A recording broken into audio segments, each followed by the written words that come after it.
Welcome, dear subscribers and curious listeners of my channel. Today we're talking about Hermione Granger, the one who seemingly knew the Hogwarts rulebook by heart and yet broke it on a regular basis.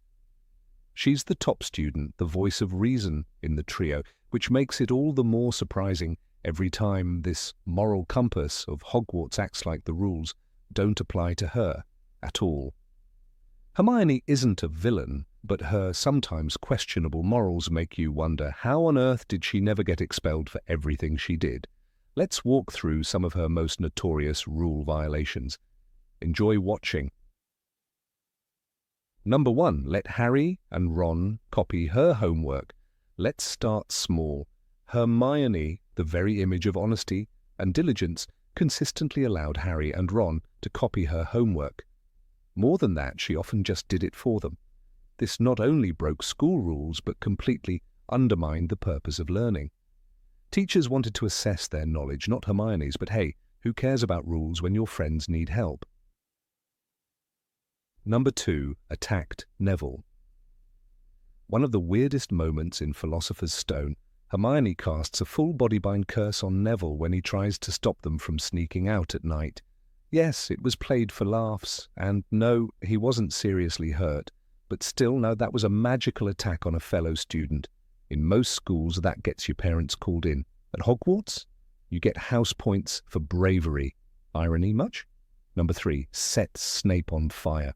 Hermione believed Professor Snape was trying to curse Harry's broom during a Quidditch match, so she set his cloak on fire. She didn't call for help, didn't alert an adult, just started a magical blaze. A first-year student attacking a professor in front of the whole school? Reckless at best, criminal at worst. Number 4. Used Confundus on Cormac. During the Gryffindor Keeper tryouts, Hermione secretly cast a Confundus charm on Cormac McLaggen to make him fail, just so Ron could get the spot. She didn't just bend the rules, she sabotaged a fellow student. So much for honesty and fair play. And remember, this is the same Hermione who constantly lectured others about cheating. Number 5. Cursed the Dumbledore's army sign-up sheet. This one's often seen as a clever precaution, but it's actually pretty dark. Hermione bewitched the DA sign-up sheet so that anyone who betrayed the group would end up with the word sneak carved across their face in pimples. Too harsh? Maybe. It wasn't a joke, it was magical revenge. No trial, no defense, just punishment. Number 6. Poisoned Crabbe and Goyle. To get the hairs needed for the Polyjuice potion, Hermione brewed a sleeping draught and laced some treats for Crabbe and Goyle. Yes, she wanted to uncover the secret of the Chamber of Secrets. But does that justify drugging classmates? Not only was it a form of poisoning, she also brewed an illegal, highly advanced potion. And she did all this in her second year. Number 7. Helped smuggle Norbert the dragon. Hagrid secretly raised a dragon, a clear violation of multiple wizarding laws. Hermione didn't tell a soul. Instead, she helped him, planned the smuggling operation, snuck out of bed in the dead of night with friends, took part in an extremely dangerous stunt, and once again showed no remorse. Number 8. Stole ingredients from Snape's office. The plan was risky from the start. Hermione wanted to brew Polyjuice potion. Advanced, dangerous magic far beyond second-year level, but to make it work, they needed rare ingredients. Boomslang skin, lacewing flies, bicorn horn, all of it locked inside Professor Snape's private stores. That didn't stop her. "We're going to have to break into his office," she said. And that was that. They waited until Snape was distracted. Then, using a distraction from a rogue firework, Hermione helped Harry slip in and steal everything they needed. This wasn't a small rule break. This was premeditated theft from a professor, from Snape, of all people, the man who could smell misbehavior before it happened. Hermione didn't just cross a line. She danced over it with a cauldron in hand, and she wasn't even afraid. "It's for a good cause," she insisted. But imagine if Snape had caught them. He would have demanded expulsion. and this time even Dumbledore might have agreed. But they weren't caught. The potion was brewed, the plan moved forward, and Hermione, who once panicked over being late to class, had committed burglary and potion crimes all in one afternoon. No detention, no consequences. Just another line added to her growing list of quiet rule-breaking victories, all hidden behind perfect grades and a polished prefect badge. Number 9. Use the time turner for personal missions. The time turner hung from Hermione's neck like a quiet secret. Given to her by Professor McGonagall under strict ministry supervision, it was meant for one purpose only: academic scheduling. She used it to attend multiple classes at once. Nothing more, nothing else. That was the rule. But when Sirius Black was captured and Buckbeak sentenced to death, Hermione didn't hesitate. "We've got to go back," she told Harry. And they did. They turned time, not for school, not for exams, but to rewrite history, to free a convicted fugitive and rescue a magical creature from state execution. It was daring, it was brilliant, and it was wildly illegal.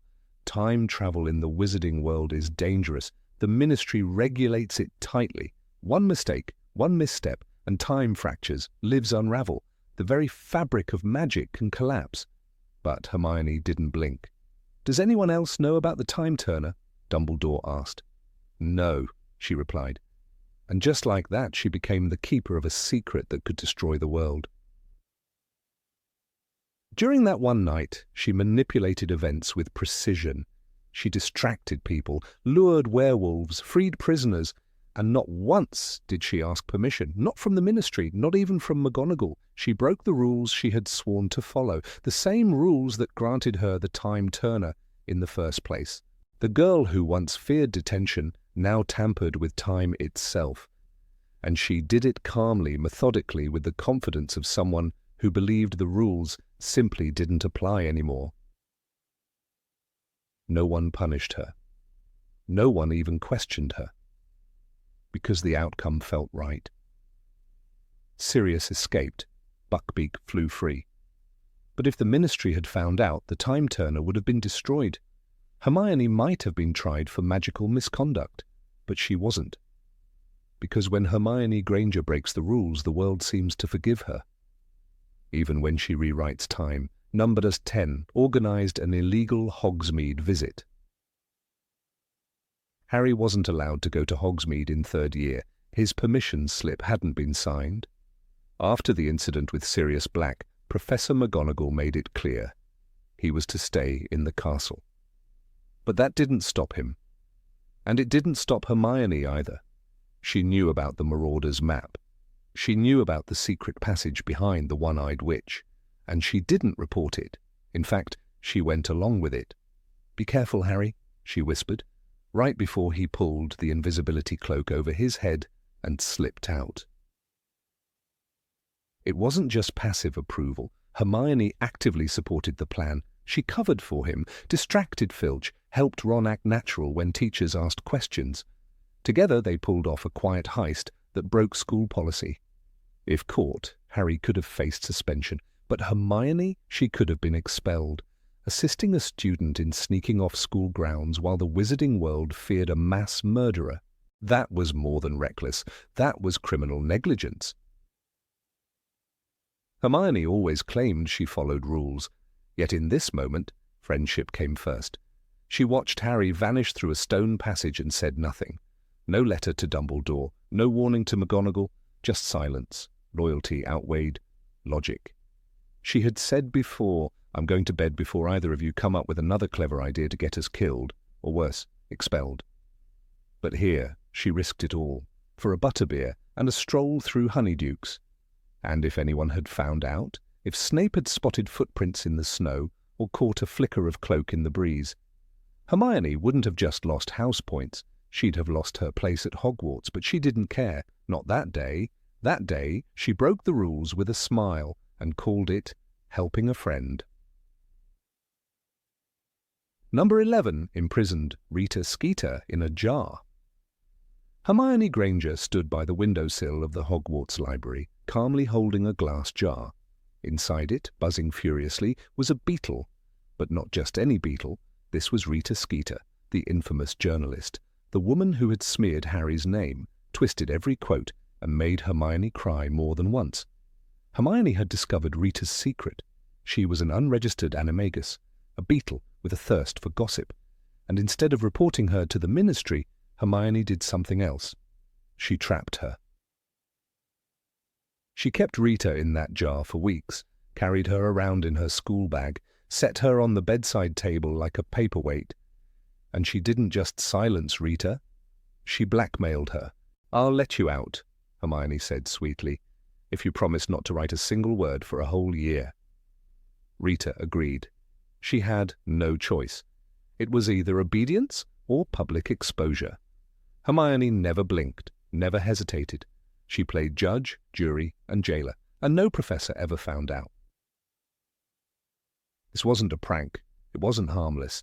It was illegal imprisonment. Under magical law, it is a serious offence to detain a registered witch against her will, even more so to use blackmail as leverage. And while Rita Skeeter was far from innocent, she was still a free citizen. But Hermione didn't care. She deserved it, she said to Ron and Harry, smiling. No guilt, no regret, just righteous vengeance in the name of justice. Fans cheered, readers applauded. Finally, someone shut Rita up. But look closely, this wasn't schoolyard mischief. This was dark, calculated, cold. Hermione, the girl who once cried over cheating in class, now kept a human being in a jar and slept peacefully at night. The rules, forgotten, the ethics, bent, and the glass, sealed tight. Number 12. Cast an obliviate on her own parents. In the quiet of her family's living room, Hermione pointed her wand at her parents. Her voice didn't tremble. "Obliviate," she whispered. And just like that, they forgot her. She rewrote their memories, erasing every trace of their daughter. They believed they were Wendell and Monica Wilkins, a childless couple planning a vacation to Australia. She didn't just modify their minds, she removed herself from their lives. Completely, permanently. There was no second spell to undo it. No backup plan, only silence. Hermione never told them why. She didn't ask for permission, she didn't leave a letter. She simply vanished from their world, believing it was for their protection. The war was coming. Voldemort was hunting Muggleborns. But in doing so, Hermione crossed a boundary few witches ever dared to touch. Memory magic is unstable, dangerous. Even the Ministry strictly regulates its use. Only trained obliviators are allowed to perform such spells, and only under specific circumstances. Hermione, a 17-year-old, acted alone. No oversight, no guidance, just desperation. The books never explain how she did it so perfectly. No side effects, no broken minds, no lingering confusion. She simply rewrote 2 human lives with one spell. Not because she was ordered to, but because she believed she had no choice. "It's the only way to keep them safe," she once said to Harry. But what if she'd made a mistake? What if the spell had gone wrong? What if they never remembered her again? Hermione Granger was praised for this act, even admired, but make no mistake, she violated one of the deepest moral codes in the magical world.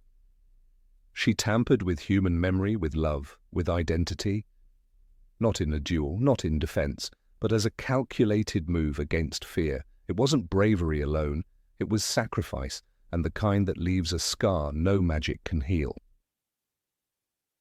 Number 13 infiltrated the Ministry using Polyjuice Potion. In their 7th year with Voldemort in power and Hogwarts under siege, Hermione Granger made a choice. She, Harry, and Ron would infiltrate the Ministry of Magic. Not sneak into a library.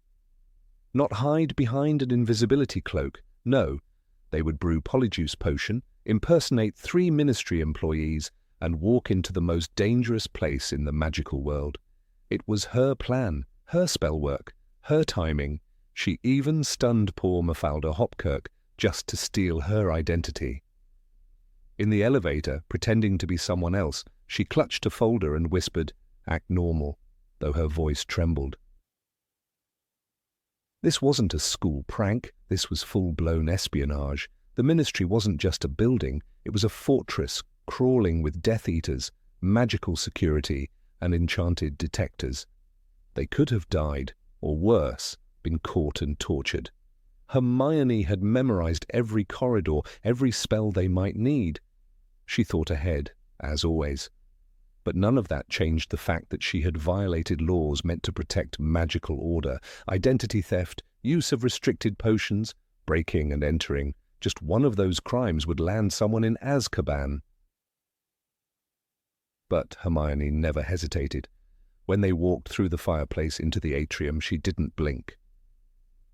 "We have to find Umbridge," she said coldly. There was no fear in her eyes, only focus. She cast defensive spells in a government office. She hexed a co-worker. She helped steal a Horcrux right out from under the corrupted minister's nose. She broke every rule the ministry had. And not because she was forced. She chose to. Because in that moment, Hermione wasn't just the clever student. She was a soldier. Would the old Hermione have done this? The one who raised her hand before speaking, the one who frowned when Harry snuck into the restricted section. That girl was gone. What remained was someone who knew exactly what she was doing, and did it anyway. No school rulebook could cover a war. And in that war, Hermione Granger didn't just bend the law, she shattered it, quietly, efficiently, and without apology. Number 14 let Harry use Sectum Sempra. In 6th year, Harry Potter found the old potions book that once belonged to the Half-Blood Prince. Scribbled in the margins were strange spells, tips, and notes. Among them was one particular curse labelled, "For Enemies, Sectum Sempra." Hermione Granger, always curious, knew Harry was using that book. She saw the way he suddenly became the best student in Slughorn's class. She even asked to see the book once. "I don't trust that book, Harry," she warned. But despite her unease, she never truly pushed. She never took it from him. She never told a professor. She let it slide. Hermione wasn't just a bystander. She was the brightest witch of her age. She had read more than half the library by 3rd year. She recognized dark magic when she saw it, and still, when Harry mentioned how useful the Half-Blood Prince's tips were, she didn't say, "Be careful. This might be dangerous." She let him go on. And Harry, driven by rivalry with Draco Malfoy, eventually used Sectum Sempra, slicing Malfoy open in a Hogwarts bathroom. Blood everywhere, terror in Harry's eyes, and Hermione's first words, "I told you not to use spells when you don't know what they do." But she hadn't told him that, not once. What makes this worse is who Hermione is. She's the voice of reason, the rule keeper, the one who once said we could all have been killed. Or worse, expelled. She knew what Sectum Sempra could mean. The words "for enemies" were right there in ink. Any Ravenclaw would have walked away. Any teacher would have confiscated the book. Hermione? She stayed silent. Perhaps because she trusted Harry, perhaps because she thought he wouldn't go that far. But when he did, she bore none of the consequences. Only he did. Was it an oversight, or was it something else? Hermione had always walked the line between obedience and rebellion. She formed secret clubs, hexed traitors, brewed illegal potions. And now, when faced with a spell made for harm, she didn't stop it.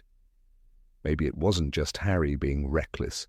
Maybe it was Hermione, just this once, turning her back on what she knew, because deep down, some part of her wanted Harry to fight back.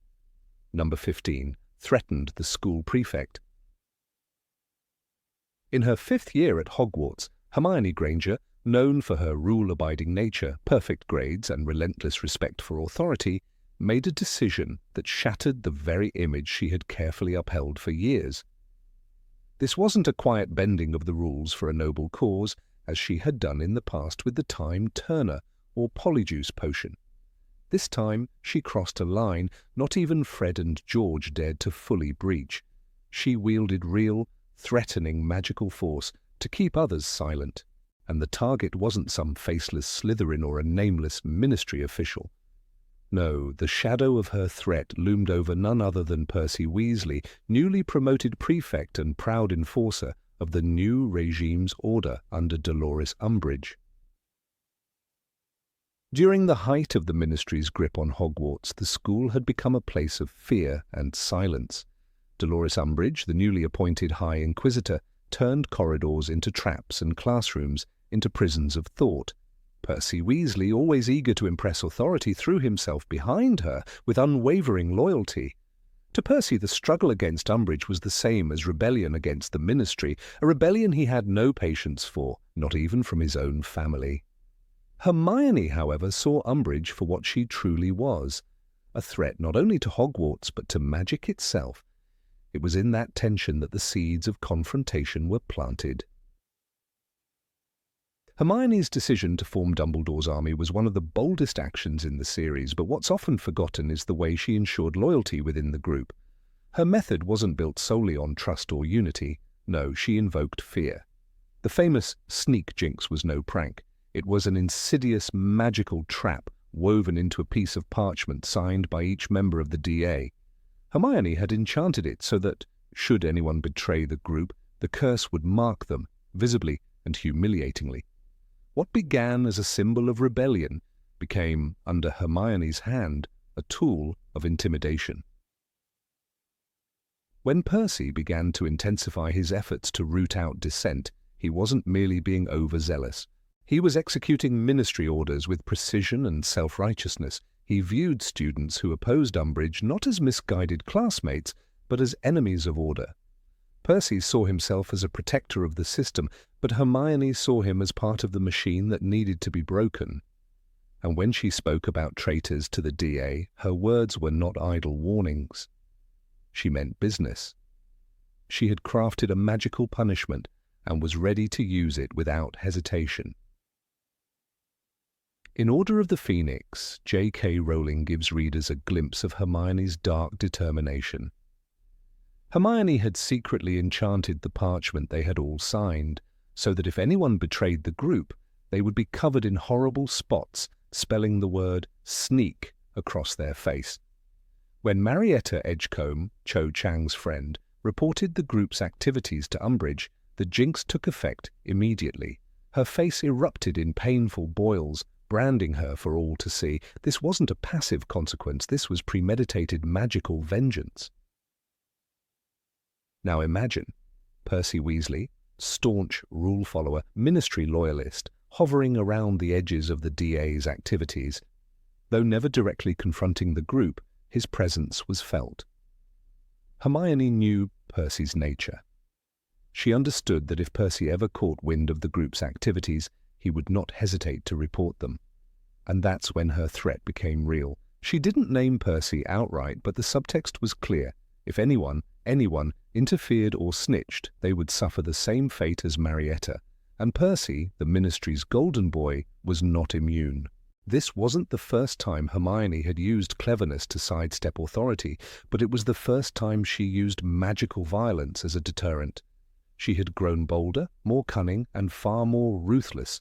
It was no longer about bending rules for academic curiosity. This was about protecting a secret army in the shadow of a dictatorship, and for that Hermione became someone feared, not just respected.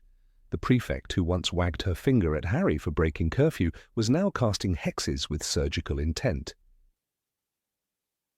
It's worth noting how uncharacteristic this was for her.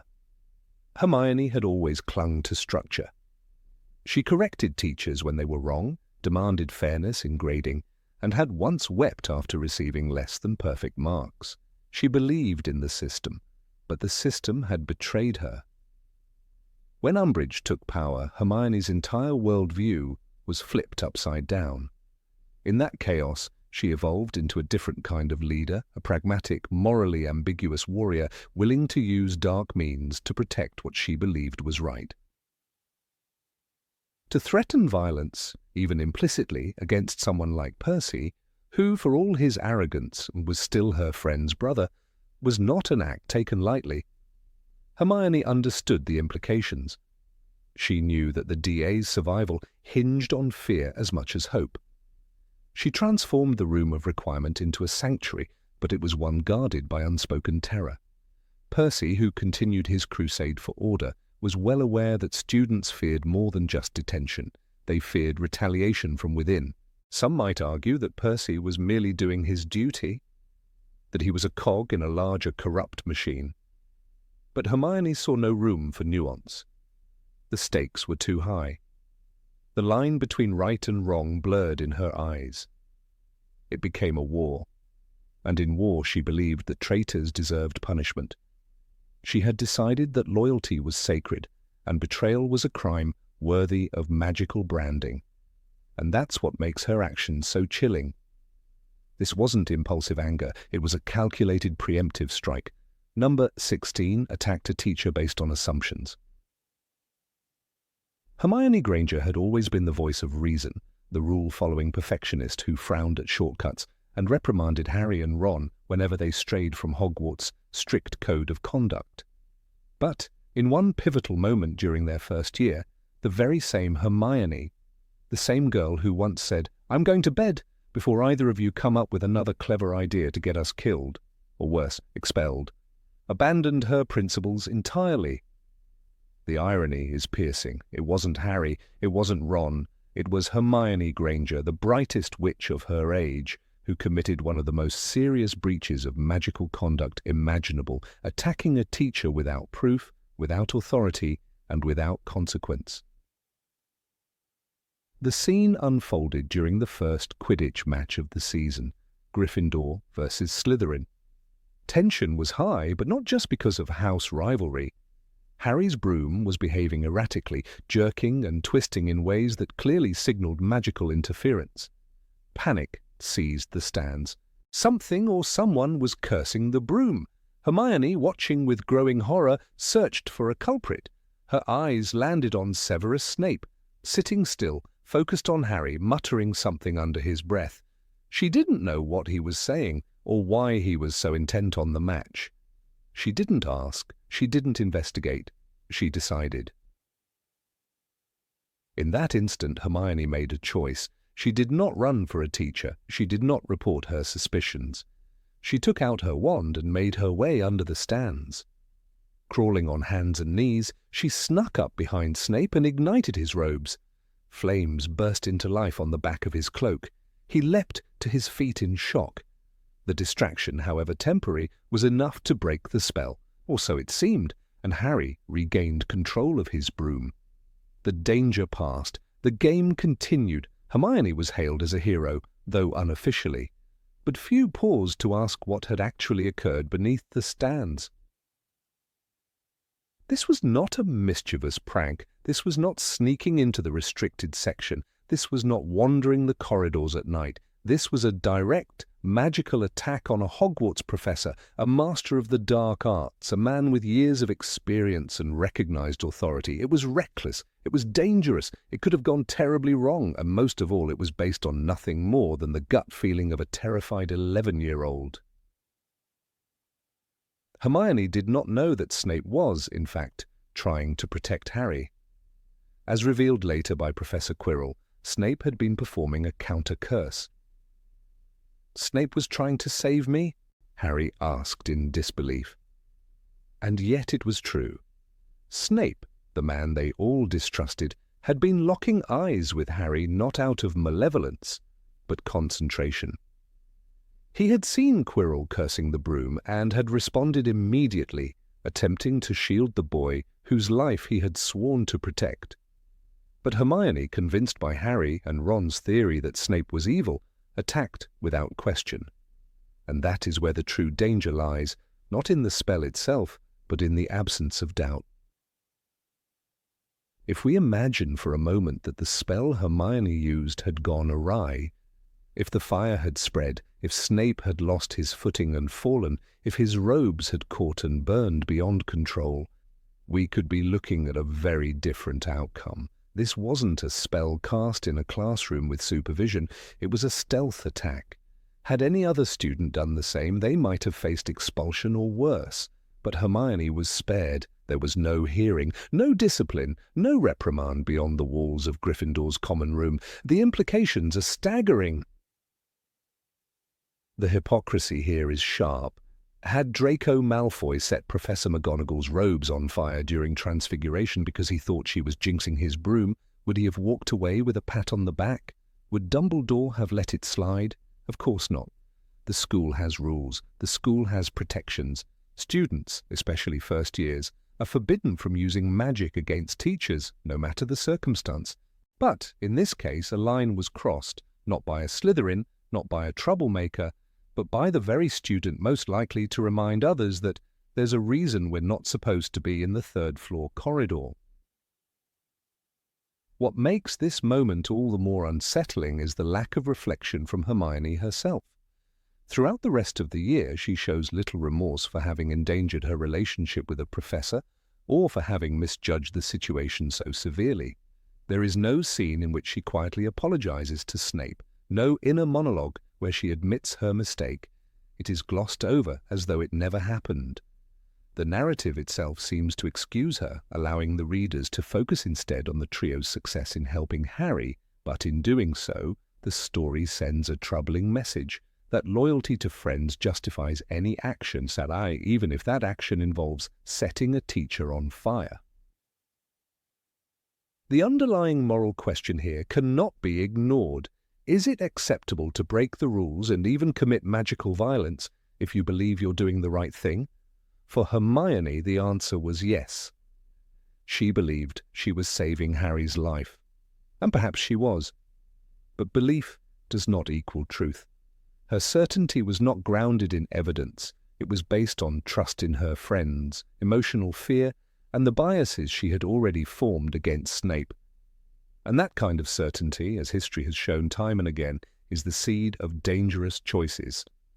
Number 17, illegally enchanted her own handbag. Hermione Granger's enchanted handbag was a miracle of magical engineering and a cornerstone of the trio's survival during their perilous hunt for Horcruxes. But hidden beneath the cleverness and utility of that seemingly innocent object lies a transgression so bold and deliberate that it might have warranted expulsion or worse, had it been committed under the watchful eye of the Ministry. The small beaded bag, which appeared as no more than a purse, contained inside it a veritable warehouse, a vast interior with room for clothes, food, books, and even a full-sized tent. It was, by all appearances, a flawless use of the extension charm, also known as the undetectable extension charm. However, according to Section 7 of the Department of Magical Transportation's regulations, these charms were classified as potentially dangerous and were strictly forbidden to be performed by underage witches and wizards, especially unsupervised. Hermione, though brilliant and meticulous, knowingly violated magical law.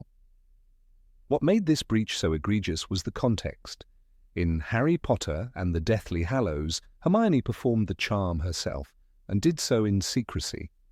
She pulled out a tiny, beaded bag that she had had on her at Bill and Fleur's wedding, the book reads. That's when the truth of the object is first revealed. A bag that small simply could not contain what she began to pull out: multiple sets of clothing, medical supplies, spellbooks, and even a change of robes. For Harry and Ron, no professor had helped her. There was no mention of official clearance from the Ministry of Magic. Hermione Granger, the brightest witch of her age, had quietly committed an act of illegal magic. And not just any magic, but a type considered potentially dangerous to magical infrastructure. The extension charm doesn't merely increase space, it bends magical dimensions. That kind of manipulation isn't just a clever trick, it involves the fabric of magical law itself. In Fantastic Beasts and Where to Find Them, Newt Scamander's suitcase, enchanted in a similar way, had to be registered and approved by the Ministry. There were precautions taken to avoid the suitcase being opened by muggles, and regulations to ensure the creature habitats inside did not break through into the non-magical world. Hermione's bag, on the other hand, had none of these protections. She simply performed the charm, perhaps with the confidence that no one would inspect a teenager's handbag. The problem goes deeper. The Ministry of Magic's laws are not just formalities. They exist to prevent magical mishaps. Unstable expansions can cause what magical theorists call dimensional rupture. Magical containers that expand beyond safe limits risk tearing the veil between the magical and non-magical worlds. These rips can be catastrophic. Entire rooms can collapse into themselves or spill their contents uncontrollably. While Hermione's spellwork was perfect, the risk she took was no less real. She didn't just break the rules, she gambled with magical safety, her friends' lives, and, potentially, the secrecy of the wizarding world. And this wasn't just a one-time emergency spell in a moment of panic. Hermione planned this. She studied the charm in advance, prepared the bag before the trio even left the burrow, and loaded it with everything they might need. She packed a complete set of the books from the Hogwarts library she thought might be useful, as well as an entire supply of clothes, healing potions, and magical ingredients. There was intention, premeditation, and method. This was not an impulsive use of magic, it was calculated. That makes the act all the more serious. It's important to remember that Hermione's obsession with rules had always defined her character. In their first year, she'd nearly had a breakdown over the idea of being expelled. "We could have been killed, or worse, expelled," she had said, when Harry and Ron dragged her into their early misadventures. But by 7th year, that fear had evolved. She had learned that rules were not always right, and that sometimes survival demanded bending, even breaking them. Still, the cold truth remains. Hermione broke one of the most fundamental magical laws without permission, oversight, or backup. One could argue that desperate times called for desperate measures. After all, Voldemort was rising, and the Ministry had fallen under Death Eater control. But Hermione performed the charm before the coup, before she could justify it as a wartime necessity. She chose to do it in peacetime, during the summer holidays, on the eve of Bill and Fleur's wedding. That detail alone shifts the moral compass. She wasn't reacting to chaos, she was preparing for it. She took the law into her own hands because she believed she knew better. And perhaps she did. But that doesn't erase the fact that the law existed, and she ignored it. The ethical questions are uncomfortable. Was Hermione above the law because she was smarter than her peers? Was it acceptable because the charm worked?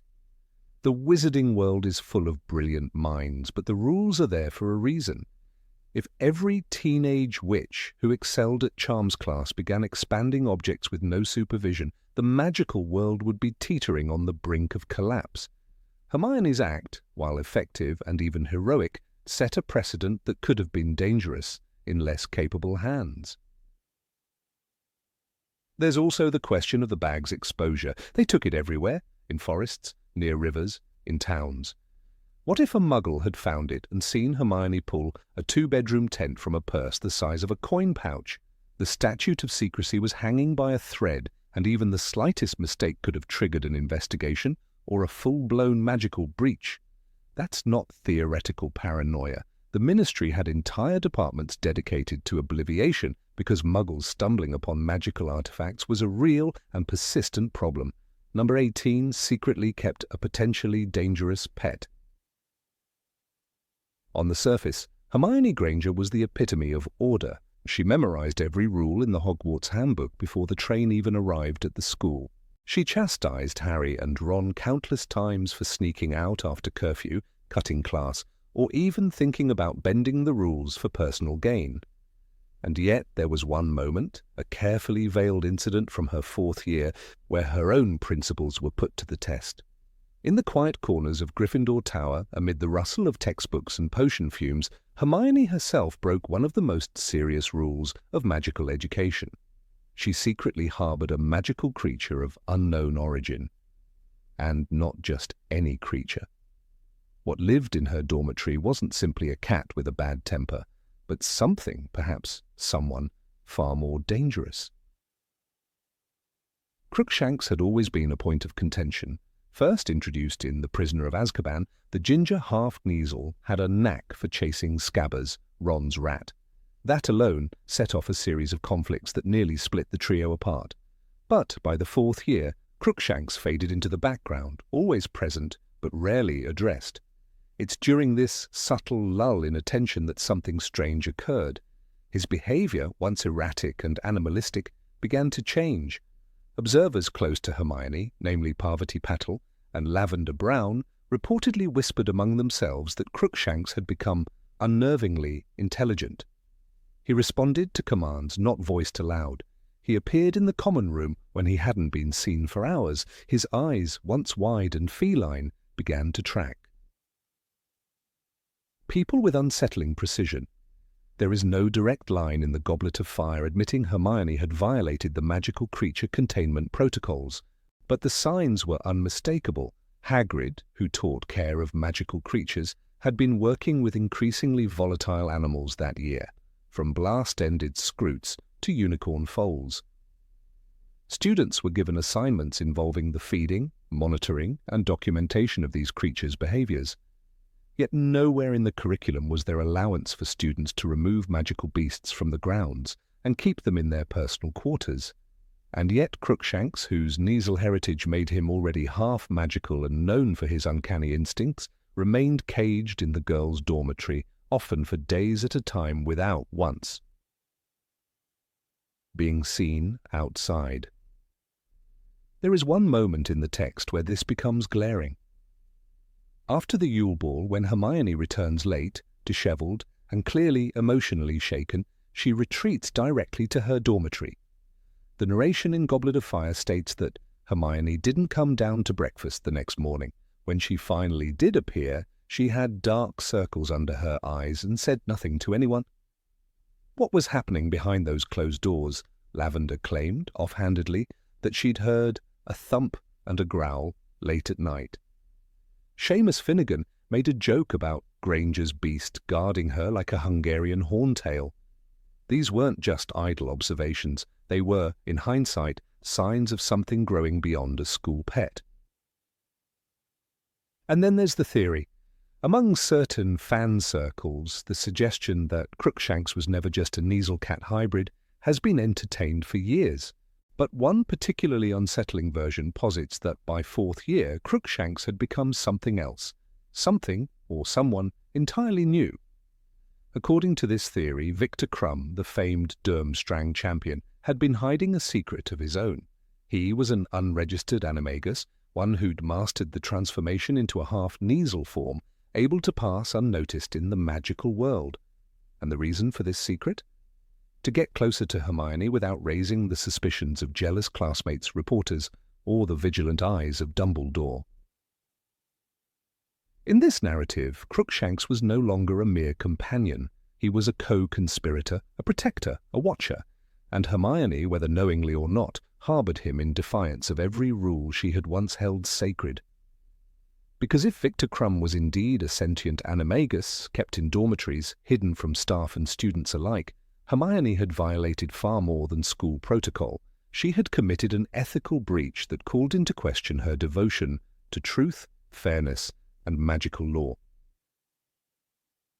One might argue that Hermione would never be so careless, but time and again her actions suggested otherwise.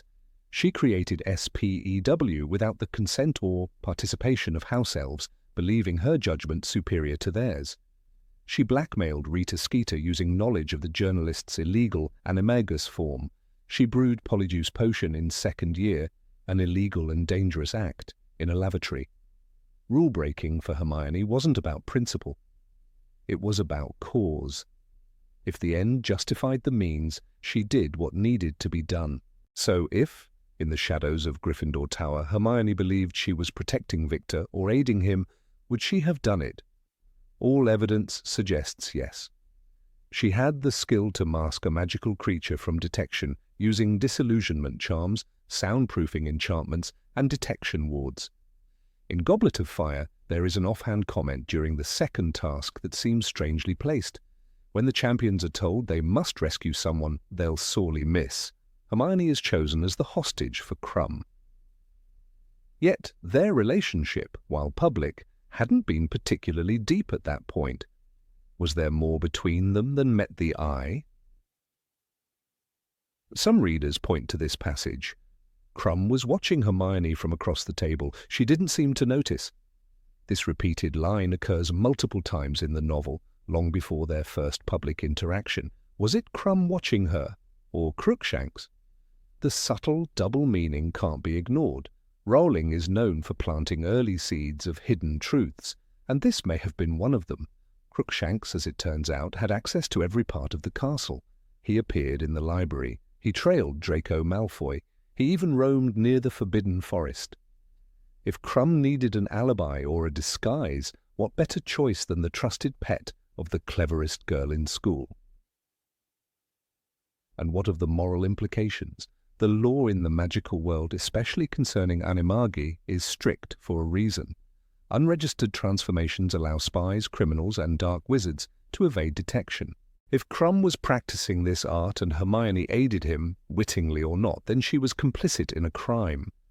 More than that, she broke trust with her teachers, her classmates, and the very values she once fought to uphold. Her war on injustice became muddied by personal emotion and private secrets. It's important to revisit the Ministry's stance on magical creatures and magical beings. In Fantastic Beasts and Where to Find Them, Newt Scamander devotes entire chapters to the danger of keeping unregistered beasts, especially hybrids. Kneazles are classified as XXX, capable of injuring wizards if provoked. They must be registered with the Department for the Regulation and Control of Magical Creatures. If Crookshanks had been altered by magic or inhabited by a sentient soul, he no longer qualified as a pet. He was a security risk, a rogue entity within the school. During the chaos of the Triwizard Tournament, it would have been easy for such an oversight to go unnoticed. The return of Voldemort, the infiltration of Barty Crouch Jr., and the murder of Cedric Diggory overshadowed many lesser scandals. But perhaps that is exactly why it worked. In the confusion of those final months, with Dumbledore distracted and the staff in disarray, Hermione concealed something under everyone's noses, a creature too intelligent to be animal, too obedient to be wild, and too silent to speak its own truth. It's telling that by fifth year, Crookshanks disappears almost entirely from the narrative. He makes no significant appearances during the height of the Ministry's crackdown or the formation of Dumbledore's army, as if, after the year's end, the charade had run its course. Perhaps the animagus returned to Durmstrang, perhaps the enchantment wore off, or perhaps, and this is most chilling of all, Crookshanks was never Crookshanks at all, but a temporary mask for a visitor from afar who left without a trace. We may never know the full truth, but one thing is certain. Hermione's fourth year is not as clean as her academic record suggests. In the flicker of torchlight and rustle of curtains, she crossed a line she had sworn never to approach, not out of malice or ambition, but out of something more dangerous, love. And in doing so, she proved what many already suspected.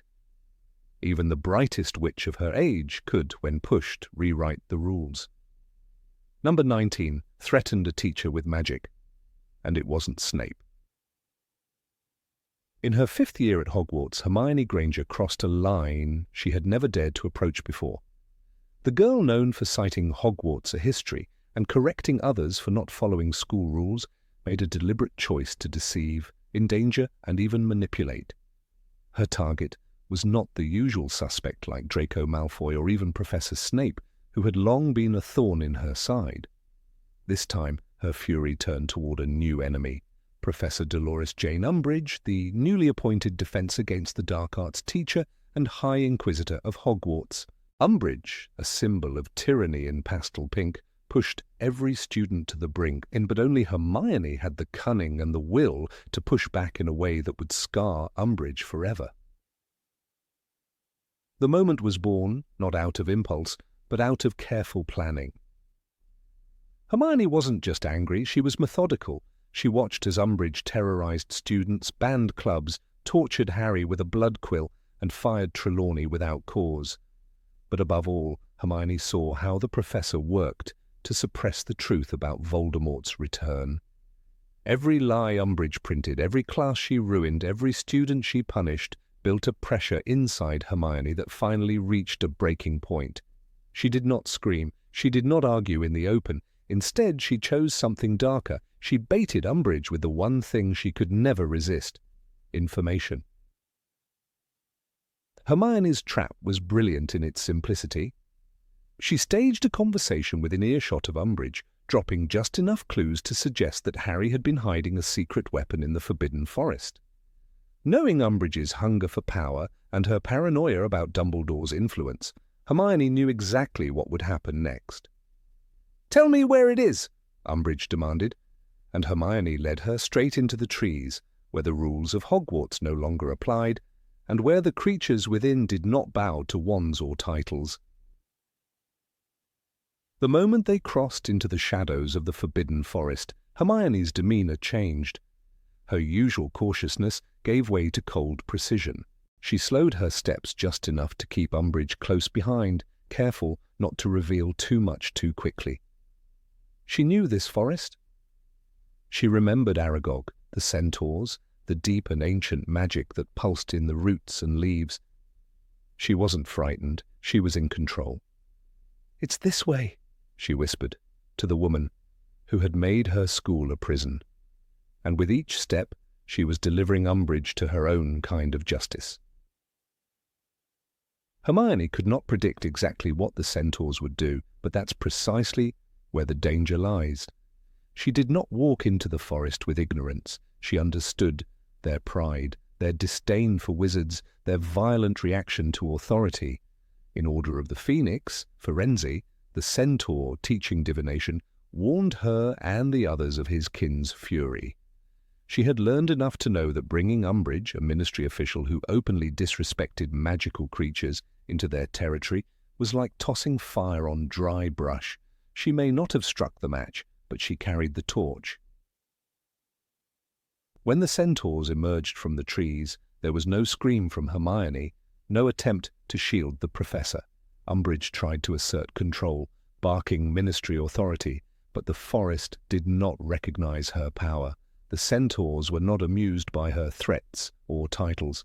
"We do not recognize your laws, human," one of them told her, his voice like the cracking of branches. Umbridge raised her wand, and that was the end of it.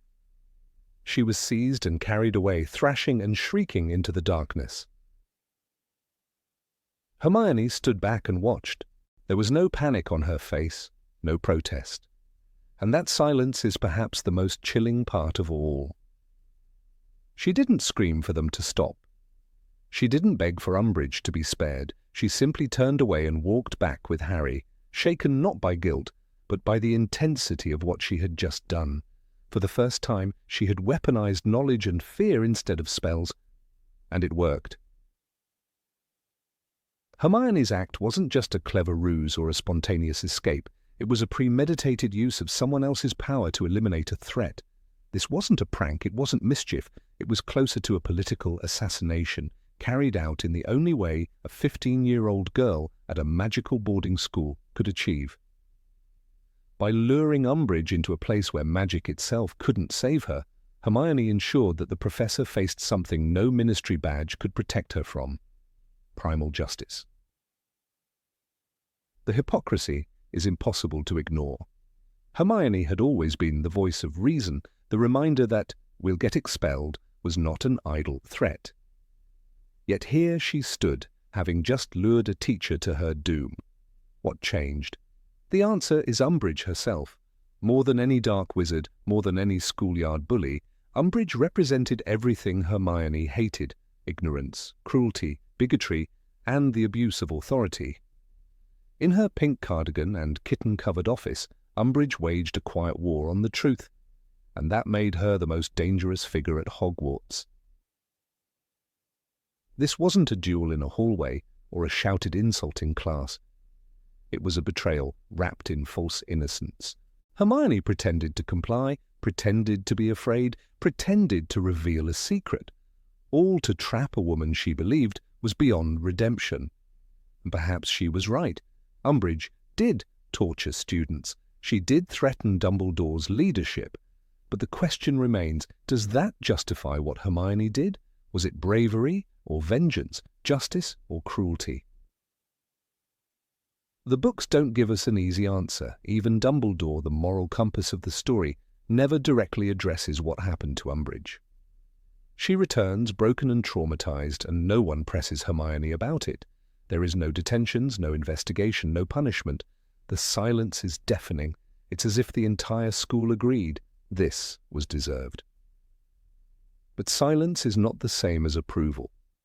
And for a girl like Hermione, who had always held herself to a higher standard, this silence leaves a haunting question. Who did she become in that forest? This wasn't just about protecting Harry or defying the Ministry. This was about power and how easily it can shift hands. Hermione used her intelligence not to defend, but to attack. She exploited the weakness of a cruel woman and left her at the mercy of beings known for their intolerance.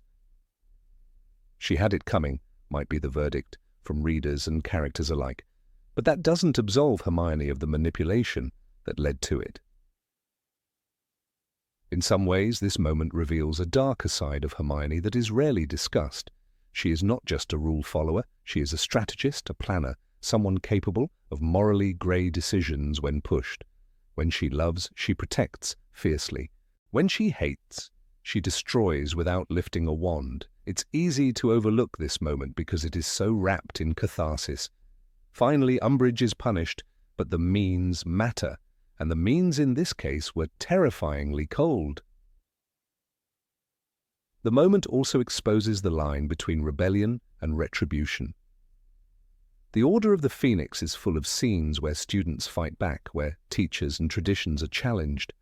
But Hermione's act was not about protest, it was about removal.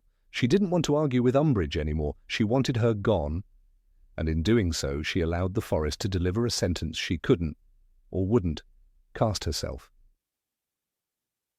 In the end, we remember Hermione Granger as a hero. But heroes too have moments where the line between right and wrong is a matter of perspective. This was Hermione's moment, not in the library, not on the battlefield, but in the shadows of the Forbidden Forest where rules faded and instinct ruled. She proved that when she believes someone is truly dangerous, even the centaurs won't stand in her way, and that is both her strength and her warning. Number 20 forged her own documents.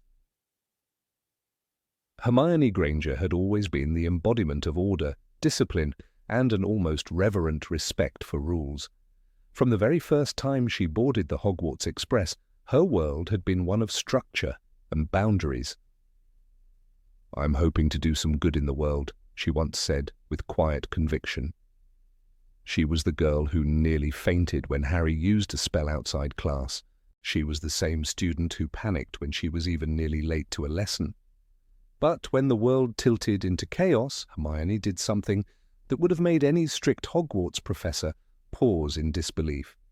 She forged documents, not just any documents, but official Ministry of Magic credentials, crafted with precision and deception, all to break into the most secure building in Wizarding Britain.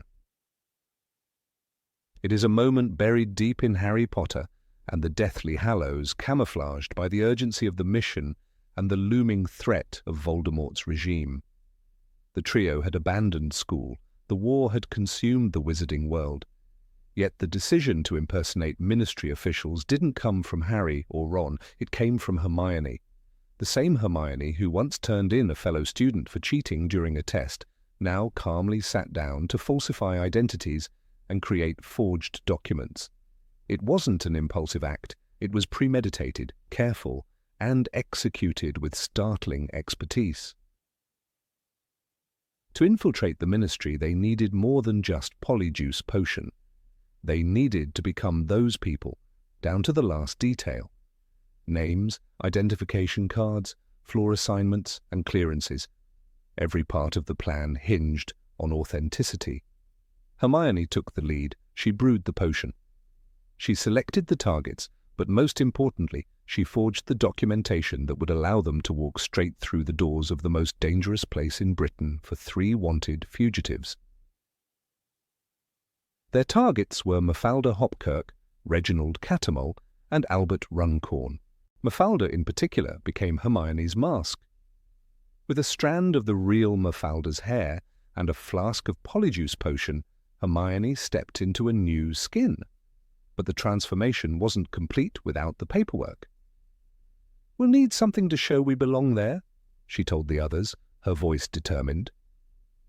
So she transfigured blank parchments, carefully etched ministry seals, and crafted identification letters that could pass the scrutiny of magical security.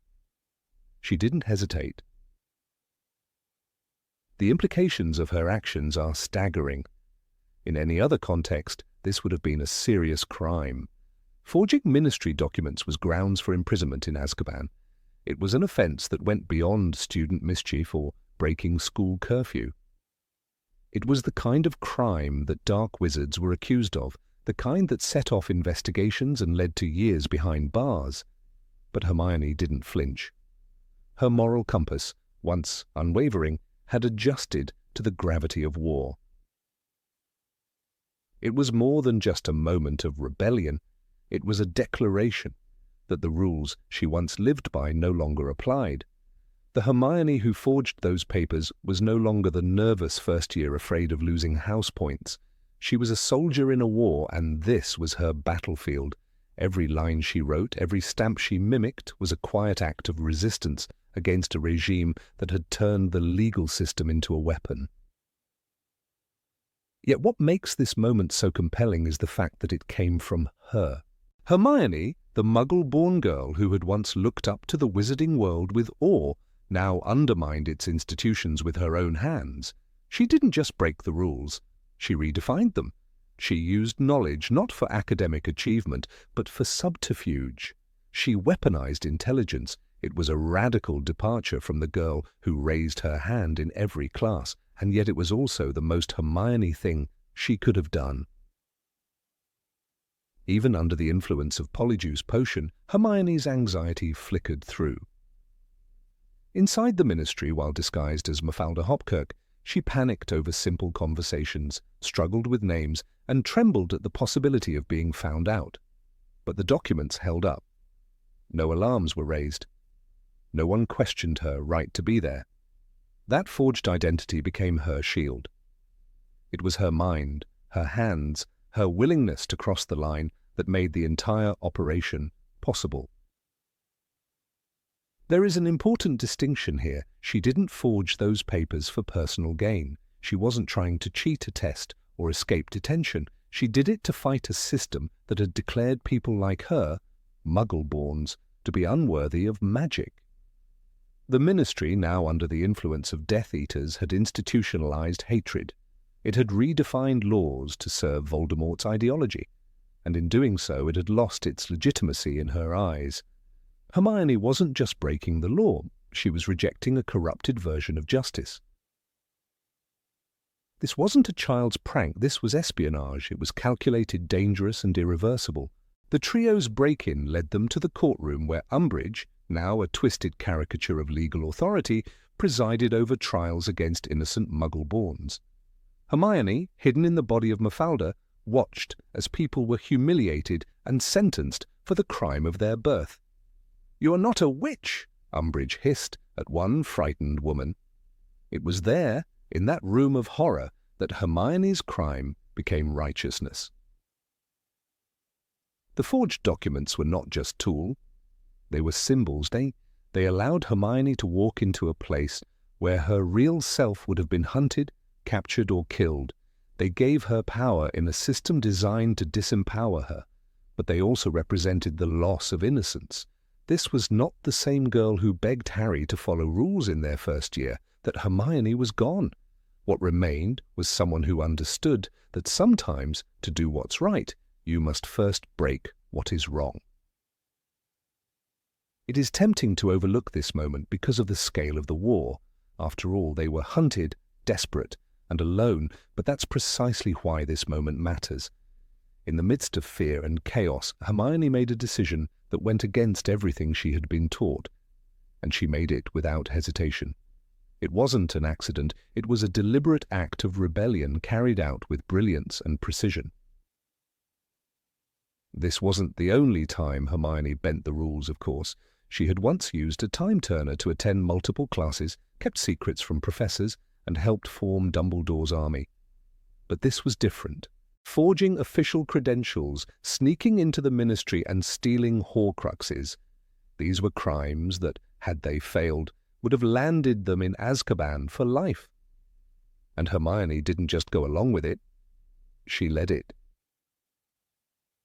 There is a strange irony in her transformation. The girl who believed so fiercely in law and order became the one who had to defy it the most. It's as if her belief in justice became so strong that she could no longer tolerate a system that pretended to uphold it while doing the opposite. She became the thing she once feared, a rule breaker. But in doing so, she became something greater, a protector. One might argue that forging documents was a necessary evil, but for Hermione it was more than that. It was a turning point, a moment when knowledge became action and morality became defiance. She didn't need to be told what was right. She knew, and she acted. That act, silent, unseen, hidden in the pages of a larger story, was one of the most radical things she ever did. It wasn't flashy, it wasn't heroic in the traditional sense, but it changed everything. Years later, when people speak of Hermione Granger, they often remember her intellect, her courage, and her loyalty, but rarely do they speak of the moment she crossed a line and never looked back. The moment she forged documents, stepped into the lion's den, and used the tools of a broken system to tear it down from the inside. It was a quiet act of war, and it came from the least likely revolutionary, the girl who once cared more about grades than rebellion. Number 21. Helped hide Harry from the Ministry.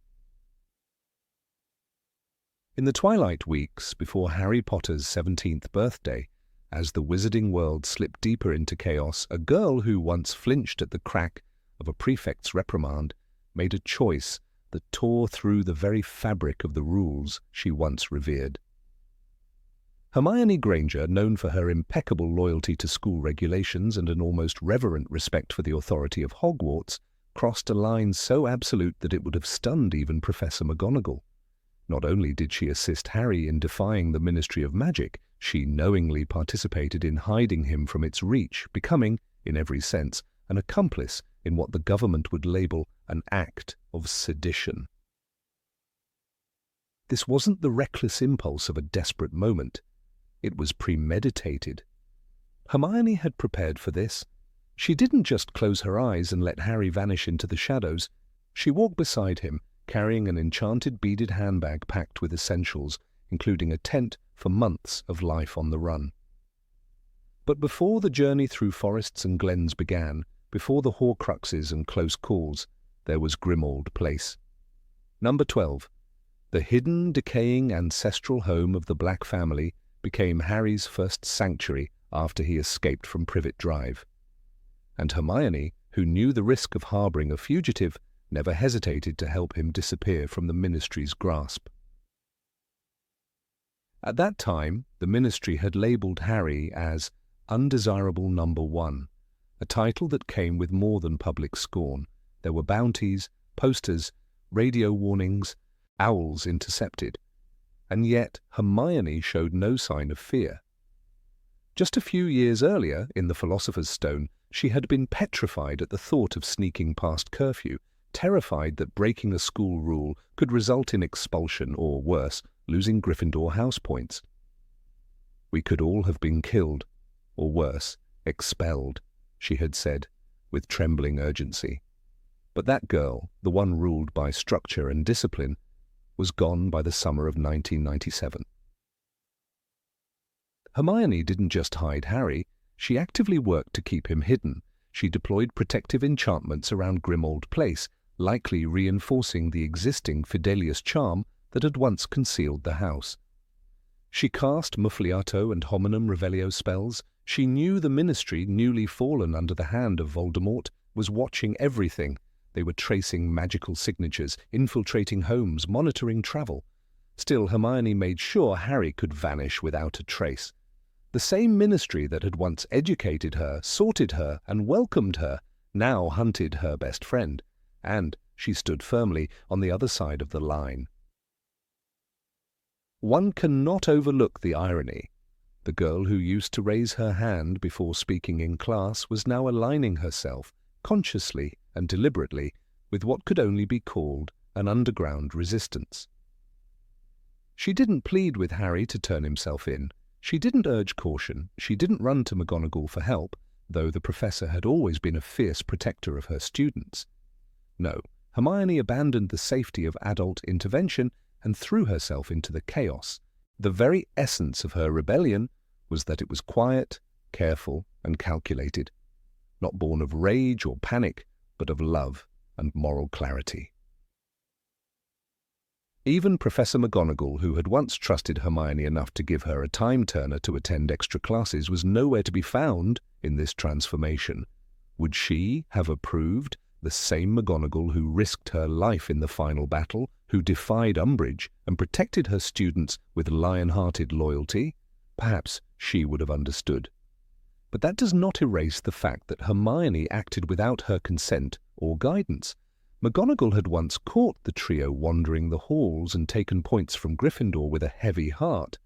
What would she have done had she known her brightest student was aiding and abetting a fugitive? When they arrived at Grimmauld Place, Harry, Ron and Hermione didn't just hide. They plotted. They read through Sirius Black's family records. They communicated with members of the Order. They formulated a plan to infiltrate the Ministry itself. And all of this in a location that should have been sealed, watched, or at least monitored. Hermione, who once felt faint at the prospect of entering the restricted section without permission, now rifled through Black family secrets and Department of Mysteries blueprints without a flicker of guilt. The rules had not merely bent for her, they had vanished. It wasn't only a personal transformation. Hermione's actions reflected a broader collapse of trust in institutions. The Ministry, once seen as a protector, had become a weapon. They imprisoned innocents, they issued propaganda, they hunted Harry, not because of what he had done, but because of what he represented: resistance, truth, and danger to their newly established authoritarianism. Hermione, in sheltering him, became more than a friend. She became a co-conspirator. Her brilliance wasn't used for grades anymore. It was a tool of war. And war is what it was. In the Deathly Hallows it stated, "The Ministry has fallen, Scrimgeour is dead, they are coming." This was the world Hermione stepped into willingly. She had no illusions. Her Muggle parents were left behind, erased from their own memories for their safety.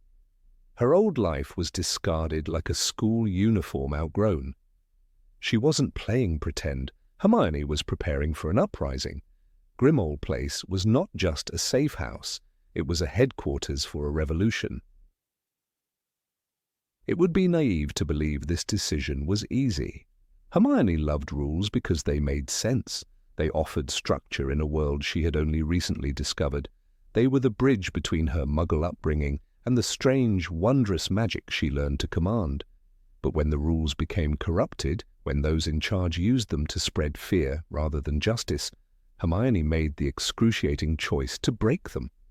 This wasn't a thrill-seeking teenager's rebellion, it was the somber defiance of someone who understood the cost. From a legal standpoint, Hermione's actions were criminal. If caught, she could have been tried under the Muggle-born Registration Commission, tortured by the likes of Dolores Umbridge, or worse. But she never wavered. While others went into hiding out of fear, Hermione ran into it with purpose. Her wand was always at the ready, her spells flawless, her eyes wide open. She wasn't dragged into this fight. She stepped into it, fully aware of what she was doing. Her conscience had outgrown the rulebook. There's a deep, symbolic shift here.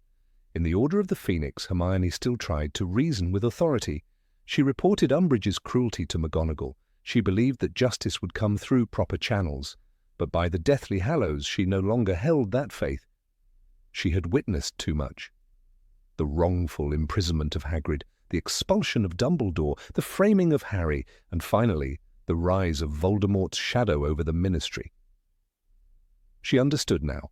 following rules doesn't always make you right. Her courage was not the loud kind. She didn't storm into battle like Harry or duel Death Eaters like Tonks. She packed supplies, she read histories, she learned defensive spells, she prepared for every scenario. When others froze in fear, Hermione acted, and in helping hide Harry from the Ministry, she didn't just save him, she preserved the hope of the entire Resistance, because without Harry there would be no one to hunt Horcruxes. Without Hermione, Harry would never have survived to find them. The question still lingers. Where was McGonagall when this was happening? Hogwarts had become a battlefield. Snape had taken control. The Carrows patrolled the halls, the classrooms had turned into detention cells. Perhaps McGonagall too was biding her time.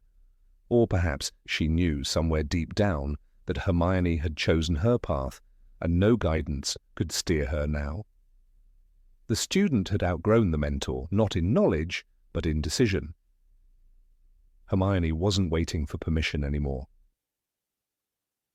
What makes Hermione's choice so compelling is how quiet it was. There were no grand speeches, no declarations, just action. In a world that demanded blind obedience, she chose silent resistance, and in doing so she betrayed everything she once feared to lose: her record, her safety, her place at Hogwarts. But she did it all for friendship, for truth, and for the greater good.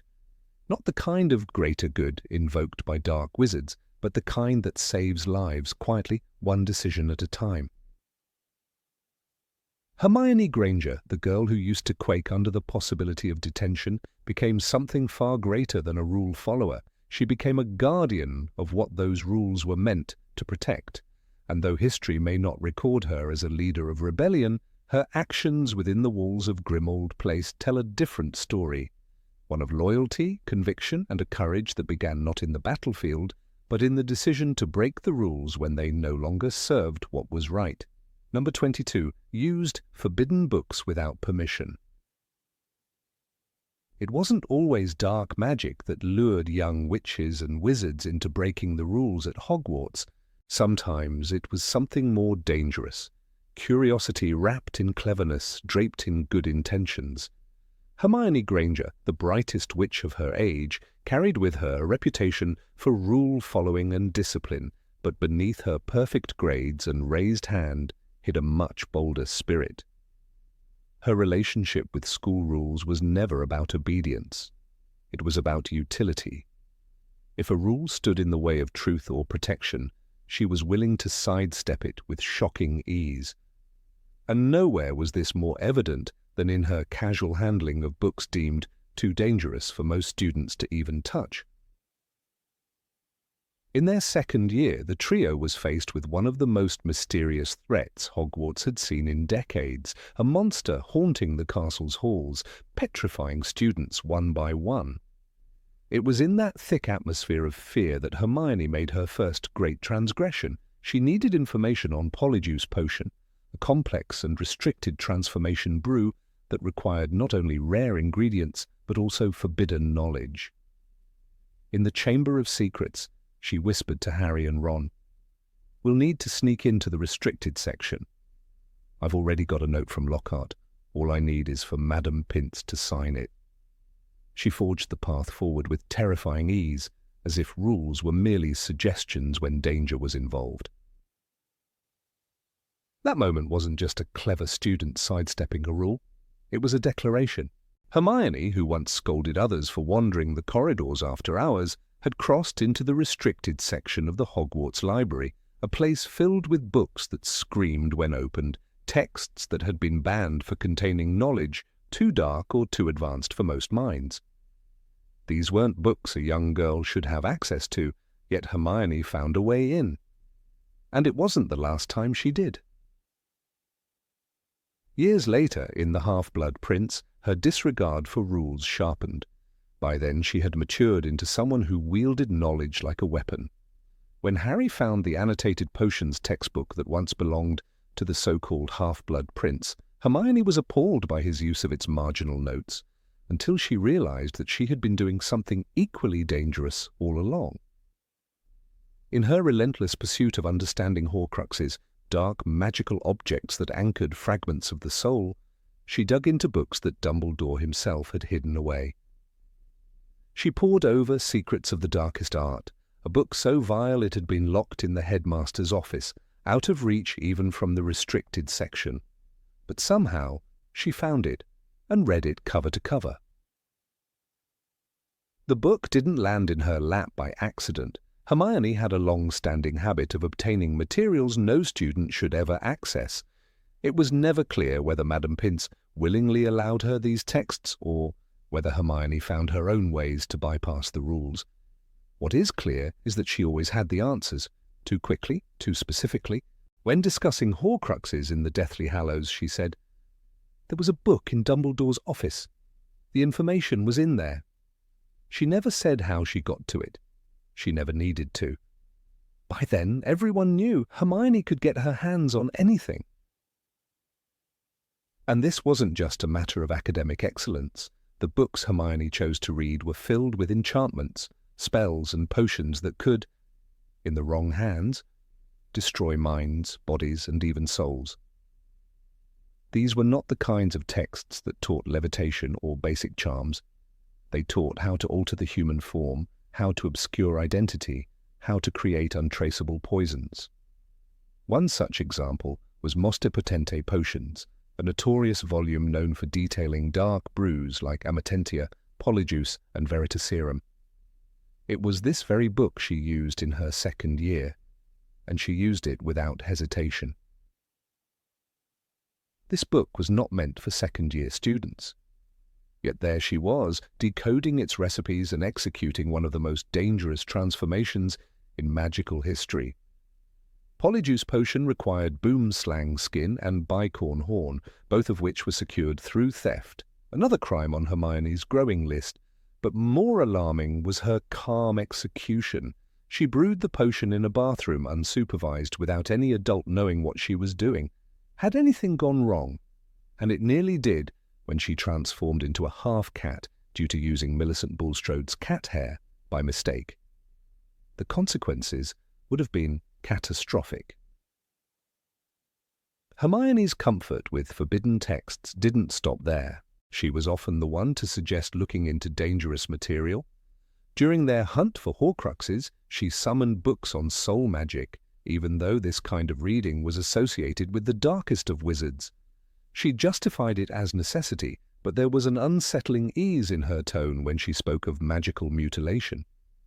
It was knowledge no teenager should hold, yet she held it firmly, and she wielded it without fear. No one ever asked Madame Pince how Hermione gained access to such titles. Was it really permission, or had Hermione developed methods of bypassing her authority, perhaps with an invisibility cloak, perhaps with simple charm work? She had the brains for it, and she certainly had the motivation. In a school that celebrated knowledge but feared power, Hermione was both. Even the Marauder's Map, a magical document that revealed the entire castle's layout, was nothing compared to what Hermione pulled from the shadows of Hogwarts libraries. Her obsession with preparation, her hunger for answers, meant that no book was truly off-limits.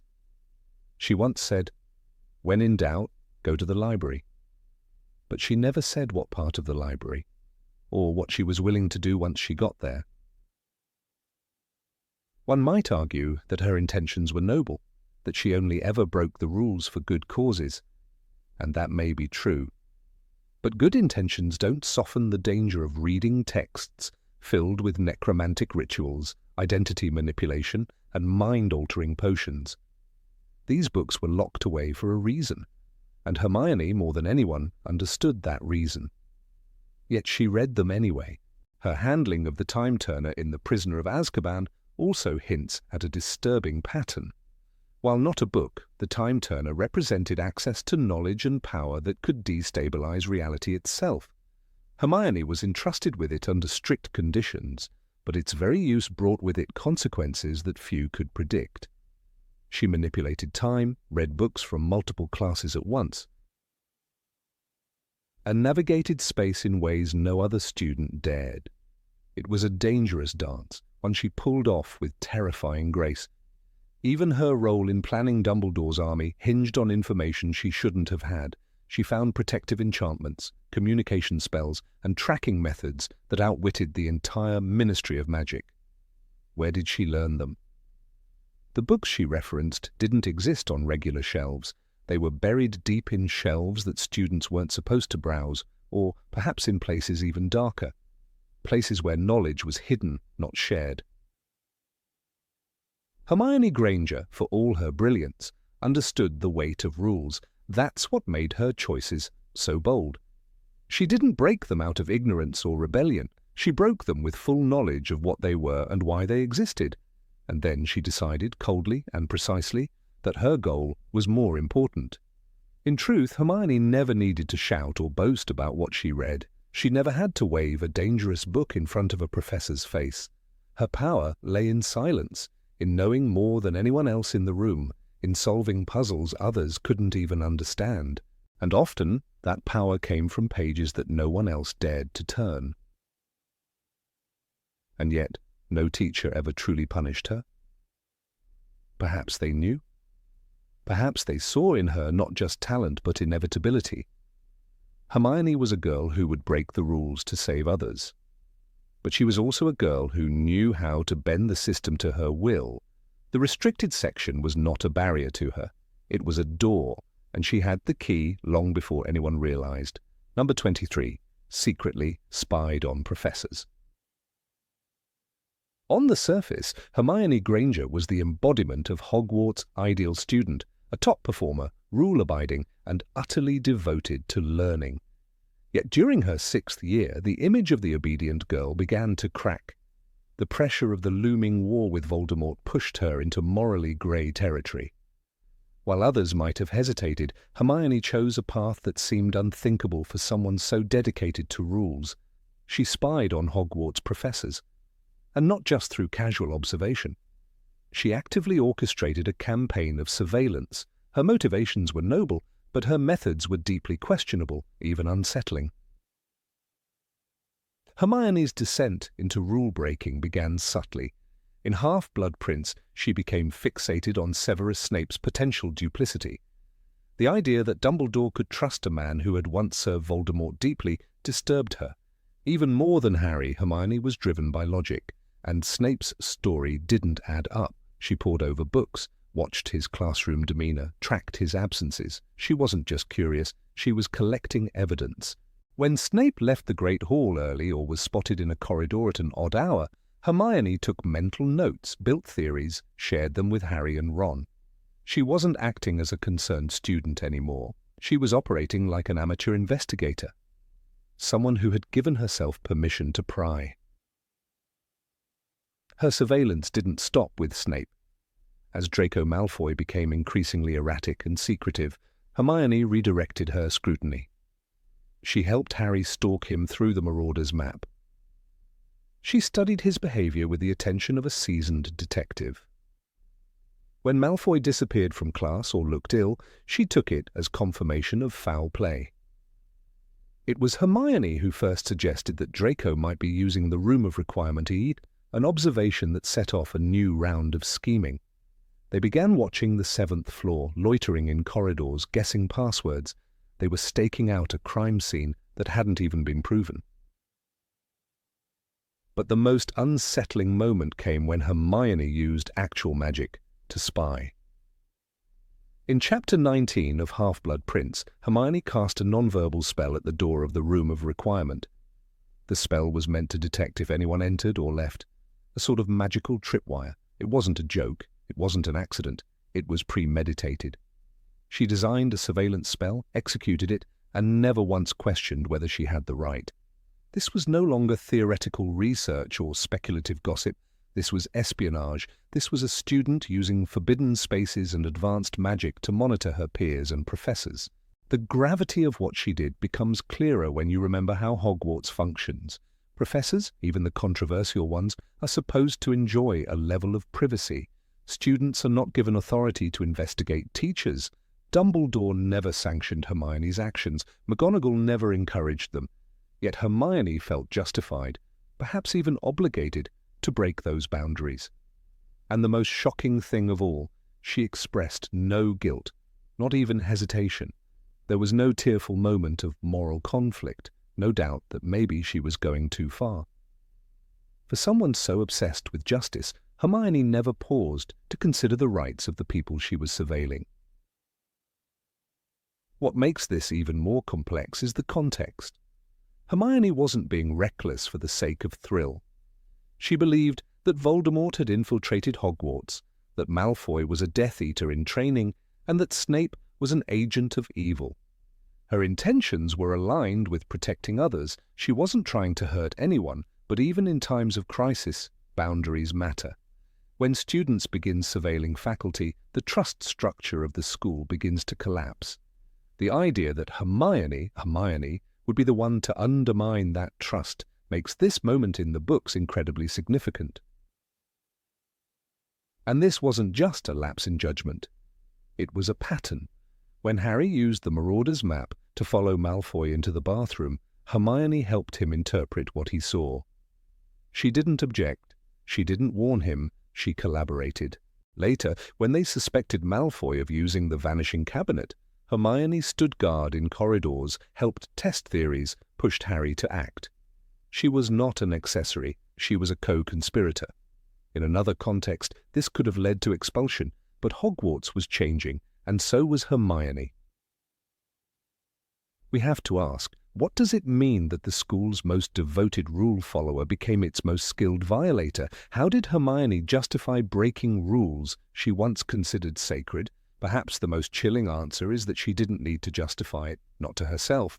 She believed the ends justified the means. In Chapter 25 of Half-Blood Prince, when Harry confronts Snape and says, "I know what you did," Hermione backs him up, not with evidence, but with certainty. Her faith in her own deductions had become absolute. She no longer needed the rules. She believed she was above them. There's a disturbing irony here. In Philosopher's Stone, Hermione once cried, "We could have been killed," or worse, expelled. That same girl, only 5 years later, was laying magical traps for professors, breaking into forbidden corridors, and monitoring faculty behavior. The transformation is staggering. Some might call it character growth, a sign that she learned to adapt. Others might say it's the first sign of moral compromise. Either way, it's impossible to ignore. It keeps Hogwarts. What's even more fascinating is how her actions are framed by the narrative. The books never truly condemn her. The tone is often one of admiration, or at least tolerance. Readers are led to root for her, to see her cleverness as heroic. But what if it wasn't? What if Hermione's genius took her too far? In the Muggle world, a 16-year-old girl casting surveillance spells on teachers would be a scandal. At Hogwarts, it became part of the adventure. Even Ron, who often served as the voice of moderation, rarely opposed her. If anything, he admired her resourcefulness. Together, the trio became a unit that operated outside the school's authority. They didn't report suspicions to Dumbledore. They took action themselves. They became a self-appointed intelligence agency within Hogwarts, and Hermione was its leading strategist. She plotted, she executed, she analyzed. It was her that brought the logic and structure to Harry's instincts, and it was her that crossed the line first. Another detail worth noting is how unaffected Hermione seemed after their spying efforts failed. When Malfoy finally succeeded in bringing Death Eaters into the school, Hermione never reflected on whether their approach had been flawed. There was no discussion of guilt, no remorse for invading people's privacy, but failing to stop the threat. She simply moved forward. It was as though the lesson wasn't about ethics, but about tactics. She didn't regret the surveillance. She regretted that it hadn't worked. In many ways, Hermione's actions foreshadow her later role in the war. During their time on the run in Deathly Hallows, she becomes the group's logistical mastermind. She sets protective enchantments, creates false identities, and tracks enemies. The seeds of that behavior were planted in Half-Blood Prince when she first began treating Hogwarts not as a school, but as a battlefield. Her surveillance wasn't an isolated moment. It was the beginning of her transformation into someone who operates in the shadows for a cause. And yet this transformation raises uncomfortable questions. Can someone truly be a hero if they abandon their moral code when it becomes inconvenient? Hermione never stopped believing in rules. She just decided they didn't apply to her. That's not unlike the logic used by those in power who justify authoritarian behavior for the greater good. She didn't become evil, but she did become dangerous, not because she meant harm, but because she believed she couldn't be wrong. In the end, Hermione Granger's secret surveillance campaign remains one of the most ethically complex moments in the Harry Potter series. It's easy to overlook because the stakes were high and the danger was real, but that only makes her actions more relevant. In times of crisis, even the most righteous people can lose sight of the line. Hermione didn't just cross it, she erased it. And what's more alarming, she never looked back. Number 24 used magic on a muggle without a second thought. On the Hogwarts Express in Harry Potter and the Goblet of Fire, the moment passed in mere seconds, but its significance was undeniable.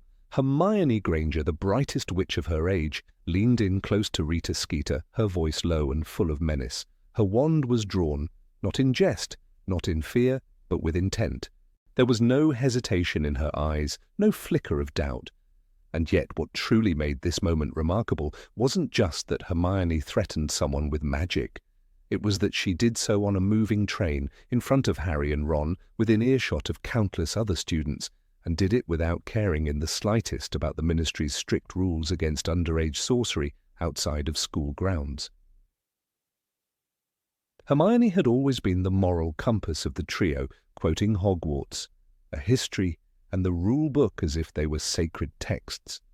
She reminded Harry again and again that we're not allowed to do magic outside school, with the urgency of someone whose future might collapse under the weight of a single infraction. But that day, facing Rita Skeeter, something cracked inside her. Hermione didn't stutter or whisper. She radiated authority. Her wand wasn't an accessory, it was a weapon drawn against a woman who'd crossed a line. And Hermione didn't care about the consequences. In that moment, the girl who used to panic over late homework resembled someone much older, someone hardened by months of seeing good people destroyed by ink and lies. It wasn't just the setting that made this act so starkly against the grain. Hermione wasn't under threat. There was no danger. Rita hadn't attacked her with magic or force. She'd simply done what she always did. Right. Slander, twist, exaggerate. Yes, but with words, not wands. And yet Hermione responded with the full force of magical intimidation. There's a difference between defending oneself and delivering a warning laced with magic. Hermione made a choice. She crossed into the grey area where protection blurs into retaliation. The situation intensified when the Triwizard Tournament was in full swing, and Rita continued her assault on truth and decency. Her articles dripped with venom, especially the one suggesting Hermione was toying with Harry and Victor Crumb's affections simultaneously. This article wasn't just humiliating, it was character assassination aimed at a schoolgirl. It painted Hermione as manipulative, shallow and fame-hungry. It was a complete betrayal of any journalistic ethics, even by Daily Prophet standards. And it worked. She received hate mail, howlers, letters laced with dangerous powders. Hermione didn't just feel wronged, she was under siege. But instead of retreating, she plotted. Unlike Harry, who often acted on instinct, and Ron, who tended toward emotional responses, Hermione was methodical. She bided her time. She waited, studied, and observed. And when she discovered Rita's secret, her unregistered animagus form as a beetle, she didn't run to a professor or the ministry. She captured her and trapped her in a magically reinforced glass jar stuffed into her school bag. It was illegal, it was daring, it was, again, not something a rule-abiding student should ever have done. But Hermione didn't blink. She acted like a young aura with a rogue target in her sights.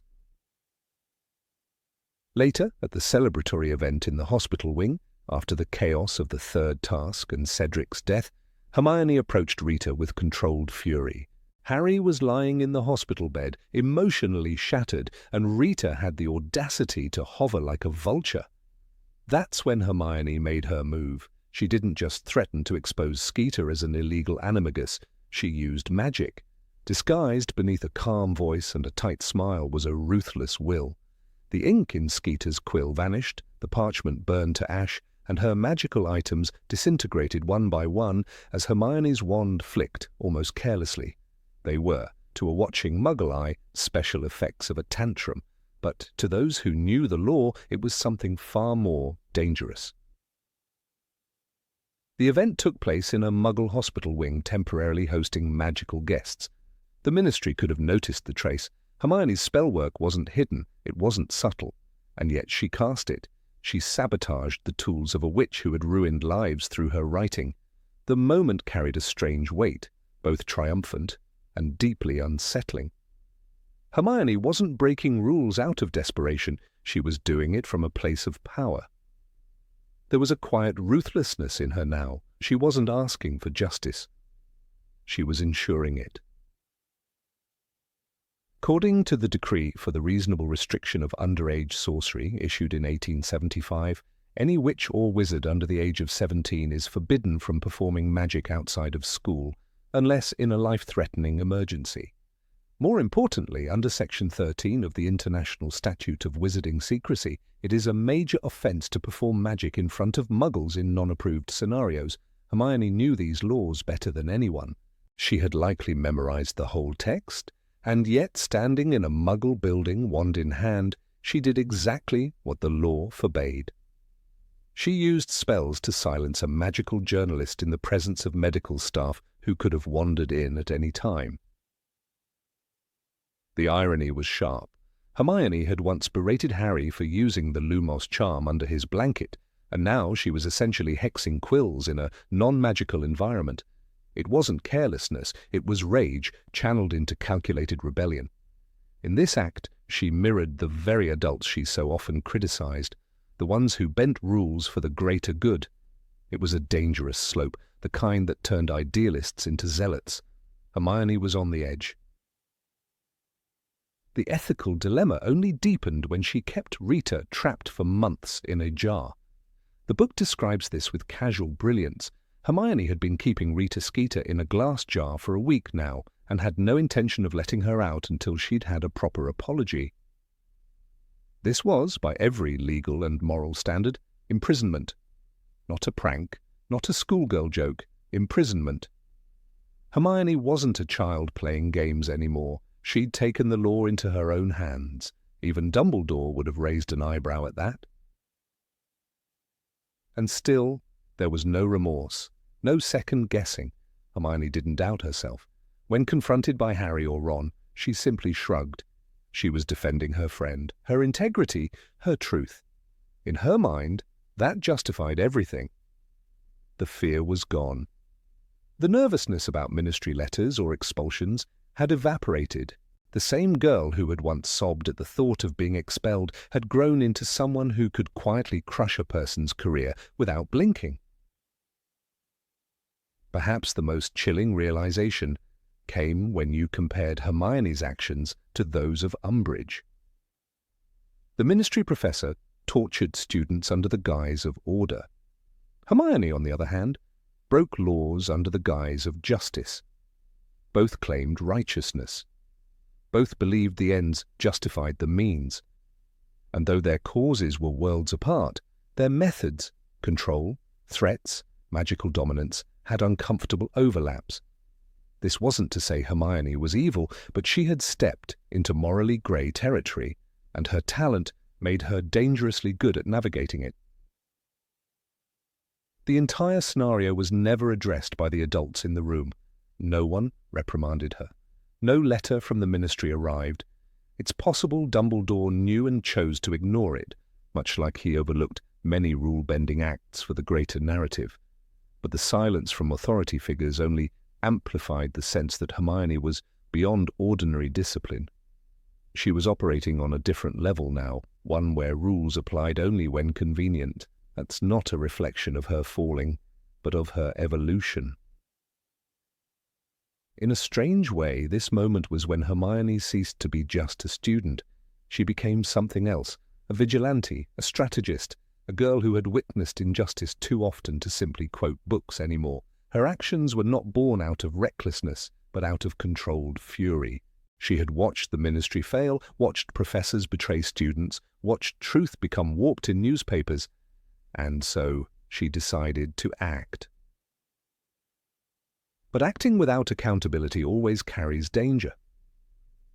Hermione never faced punishment for her use of magic on the train or her manipulation of magical tools at a Muggle venue.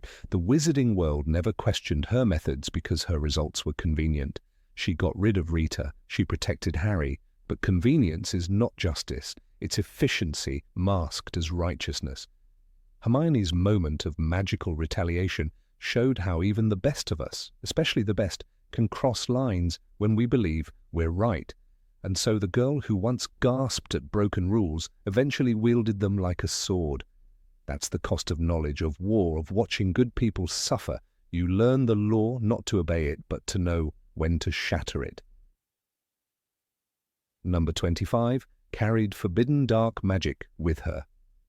In the dead of night, long after Grimmauld Place had fallen into silence, Hermione Granger had made a decision that would have shaken any Hogwarts professor to the core. Surrounded by the ghost of Sirius Black and the remnants of his broken life, she unearthed something that pulsed with power and danger, a worn, leather-bound book filled with forbidden knowledge. It wasn't just any book, it was a comprehensive volume on dark magic, buried in the library of the noble and most ancient House of Black. It detailed dark curses, human sacrifices, and ancient blood rituals. Its pages reeked of intent and consequence. Yet Hermione, the very embodiment of rule-abiding intelligence, didn't hesitate. She didn't report it. She didn't destroy it. She took it.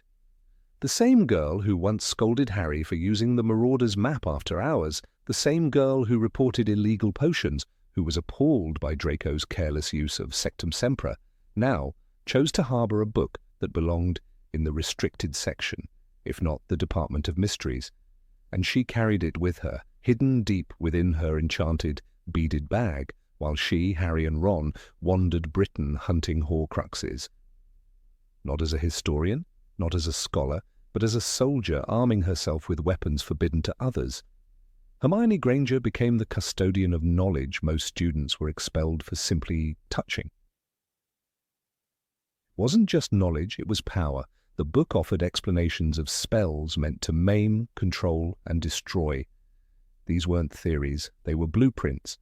One passage described the Cruciatus Curse in excruciating detail, not just the incantation, but the emotional state required to perform it effectively. To cause pain, one must mean pain, it read.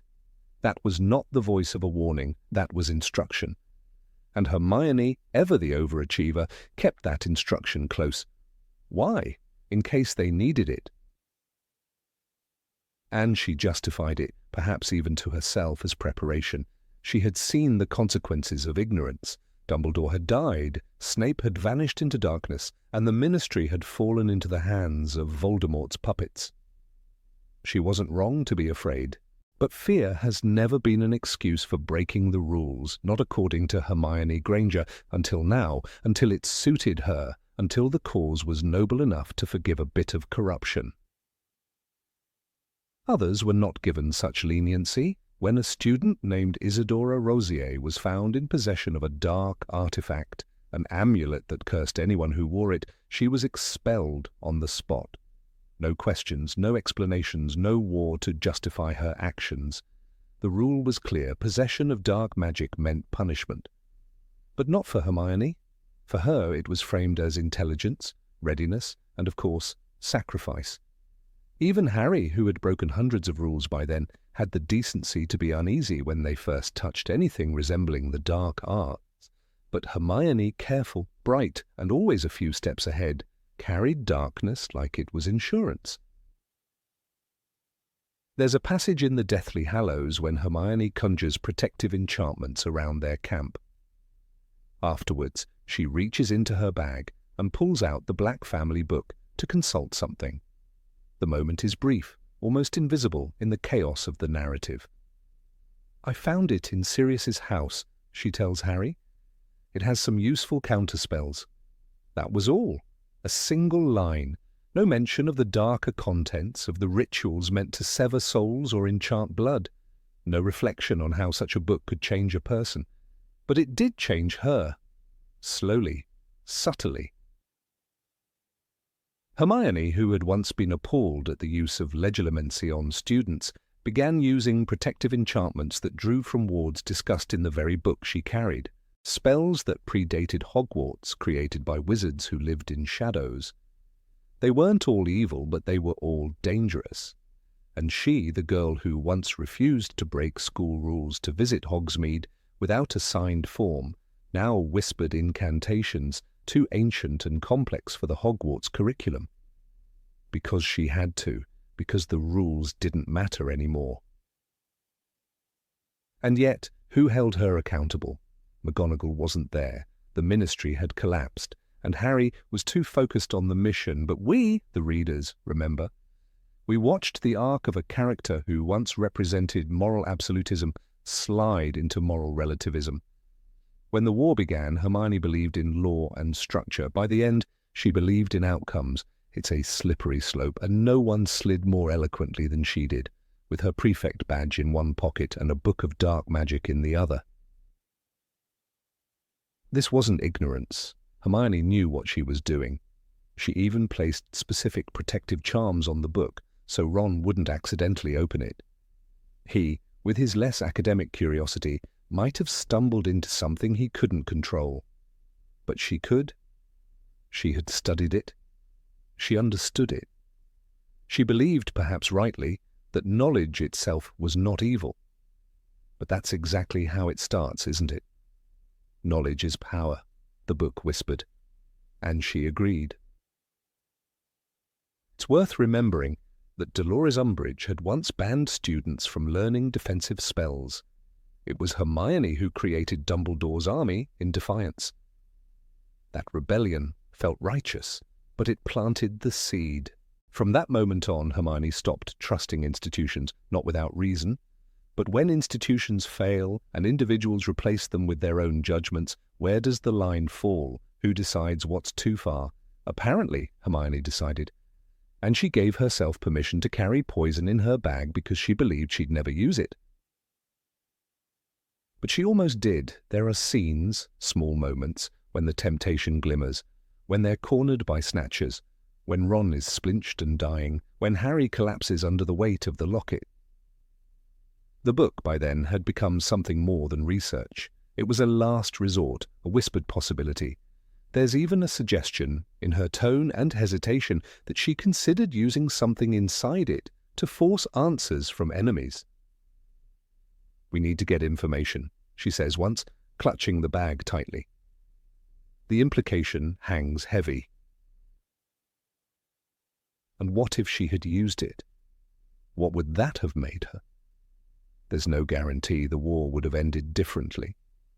No promise that one curse would have saved a life. But the willingness to reach into darkness for a bit of light, that's the real transformation. That's the moment the Gryffindor turned grey, the moment when the brightest witch of her age decided that morality was flexible. That's the moment worth examining because it tells us more about war than any battle scene. It tells us what war does to good people. Some might say it was necessary.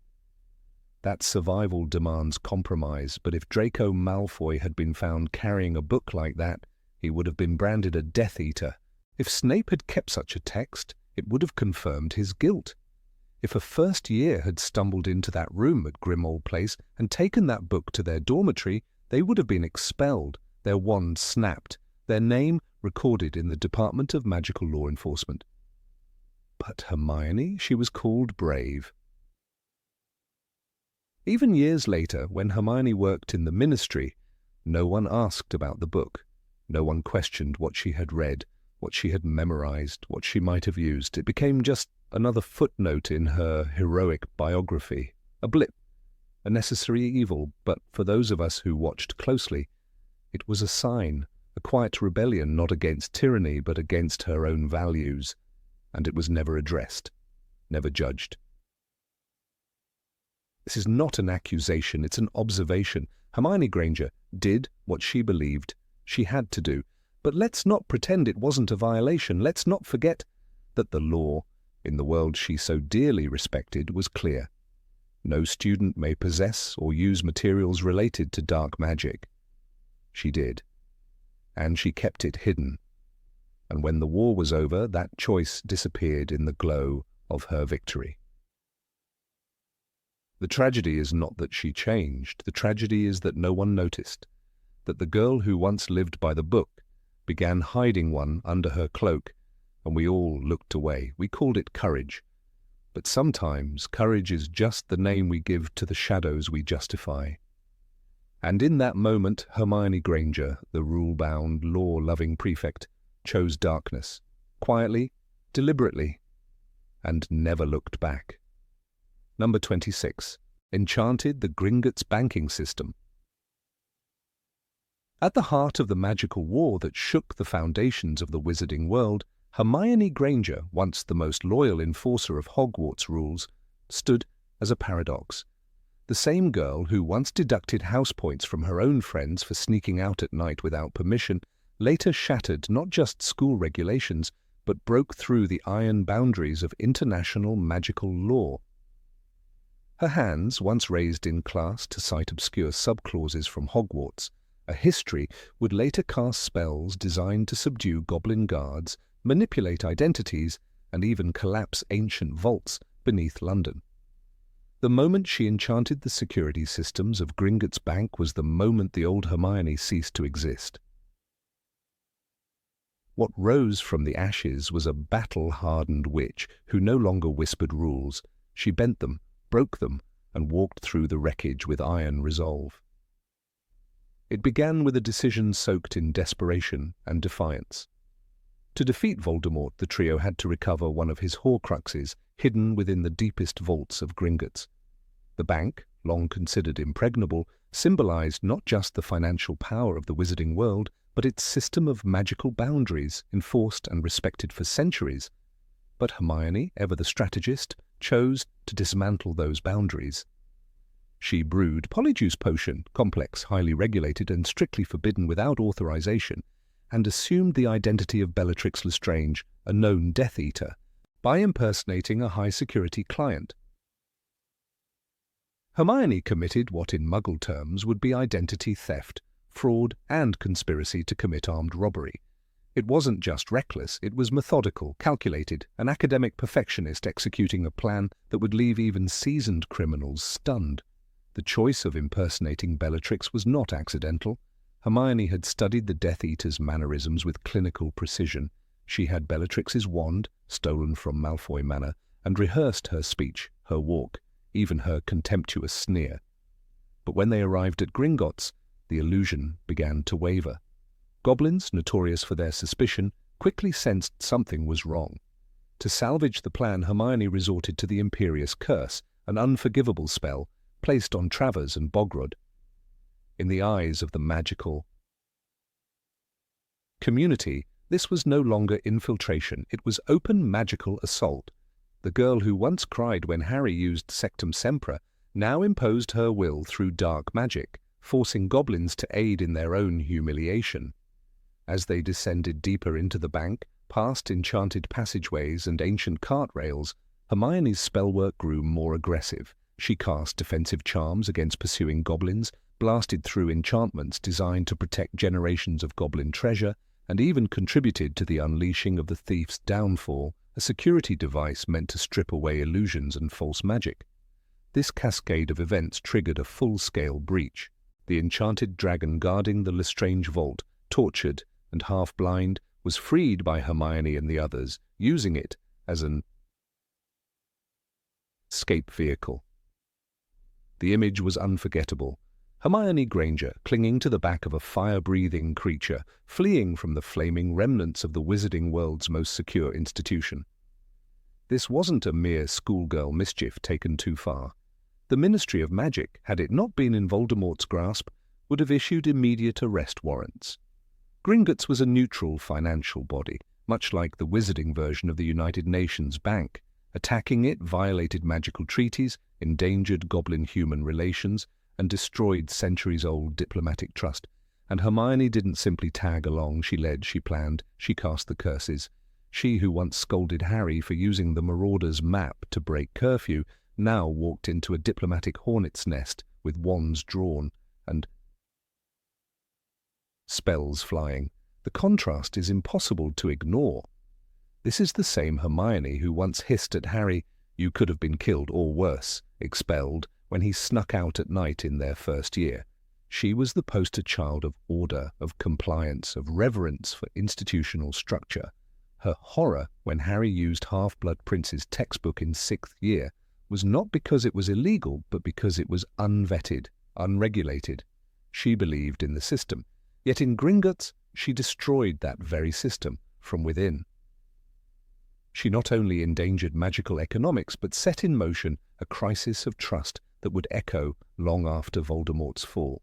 Goblins, notoriously proud of their vaults and possessions, do not forgive easily. Hermione's spells damaged not just wards, but centuries-old enchantments crafted by goblin artificers, many considered sacred. The destruction inside the Lestrange vault alone was monumental. Gold multiplied uncontrollably, cursed objects burned to the touch, and the collapse of part of the tunnel system damaged neighboring vaults. This wasn't just theft, it was magical desecration. And Hermione, who once hesitated to brew Polyjuice Potion without explicit permission from Professor McGonagall, unleashed this destruction without pause. Yet the world forgives her, or perhaps chooses to forget. History will remember the defeat of Voldemort, but will it remember that the girl who once wrote letters to the Department for the Regulation and Control of Magical Creatures to protest house elf abuse also cursed goblins into submission? That the founder of SPEW, the Society for the Promotion of Elfish Welfare, used enslaved dragons as getaway rides? It's as if the ends absolved the means. But this cognitive dissonance begs the question, does war erase hypocrisy? What makes Hermione's actions even more complex is the emotional weight she carried. She knew better. Unlike Harry, driven by instinct and trauma, Hermione operated with full awareness of magical law. She memorized every article, understood every risk. She had the ability to create alternative strategies, safer paths, maybe even diplomatic approaches. But she chose violence. She chose infiltration. The very act of brewing Polyjuice Potion for impersonation was an act of premeditation, not desperation. She knew exactly how wrong it was, and did it anyway. Some would say it was bravery, and in part it was. Hermione stepped into a role far beyond her years, shouldering the burden of a collapsing world. But there is a line between courage and arrogance, between necessity and disregard for law. In that Gringotts vault, as curses flew and enchantments exploded, Hermione crossed that line not in panic, but with precision. The girl who once spent hours agonizing over homework deadlines now obliterated financial infrastructure with cold resolve. There is a moment in the Deathly Hallows when Hermione reflects on what they've done, her voice brittle. "I'm not proud of it," she says, after casting the imperious curse. It's a rare flicker of the old Hermione, the one who would report her own friends for cheating, but it vanishes beneath the avalanche of war. Her regret is swallowed by necessity, by survival, by the idea that evil justifies extreme responses, yet how much of her identity was lost beneath that logic? Even within the trio, Hermione's transformation remains the most unsettling. Ron stumbled often and Harry burned with righteous rage, but Hermione, she calculated, executed, and concealed. She made others believe it was the only way. She convinced them that breaking into Gringotts, something even dark wizards feared to attempt, was just another step on the path to justice. And maybe it was. But justice bought with magical coercion and structural destruction carries its own curse. The wizarding world rebuilt itself after Voldemort's fall. Gringotts too was repaired, though relations with goblins never fully healed. Hermione went on to work in the ministry, reforming laws and championing equality. But buried beneath her legacy of progress is a vault of secrets deep and cold, where ancient curses still hum and goblin scars still ache. It is a vault that history seldom unlocks, but those who do must reconcile two Hermiones, the righteous student and the revolutionary who turned her wand on everything she once swore to protect. Number 27. Dropped out of school and told no one. In the wizarding world, where rules are sacred and traditions centuries old, few students have ever dared to truly sever themselves from the structured life of Hogwarts without permission, without process, without even a letter. Yet one of the brightest witches of her age, Hermione Jean Granger, did just that. She disappeared. She broke not just the rules, but the entire system designed to maintain order and accountability in magical education. And the most astonishing part? No one seemed to notice, or worse, no one seemed to care. Hermione's sudden exit from Hogwarts in her 7th year was never formally recorded, questioned, or explained. In the eyes of the institution, she simply ceased to exist. This act of quiet rebellion did not begin with a proclamation, nor with a dramatic showdown in the Great Hall. It began during the summer before her final year, in the stillness of her home, where she performed perhaps the darkest spell of her young life.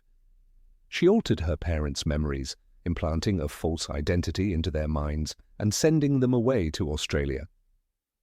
"I've also modified my parents' memories," she admitted calmly, in Deathly Hallows, "so that they're convinced they're really called Wendell and Monica Wilkins." It was a clinical act of war strategy, and it was done in silence. No school counsellor was consulted, no headmaster informed. She didn't ask for leave. She erased the need for it. What followed this memory modification was nothing short of academic vanishing. Hermione, head girl in the making, perfect grades, and the symbol of rule-following excellence, did not return to Hogwarts for her 7th year. She didn't register for classes, she didn't sit her NEWTs, she didn't inform the Board of Governors or write a letter to Professor McGonagall. There was no administrative trace of her departure. She simply vanished into the shadows with Harry and Ron, trading her wand's school-sanctioned purpose for one entirely rogue resistance. She abandoned school to join a secret mission involving theft, infiltration, and armed conflict, activities punishable by expulsion, imprisonment, or worse. From the Ministry's perspective, Hermione Granger committed a form of magical desertion.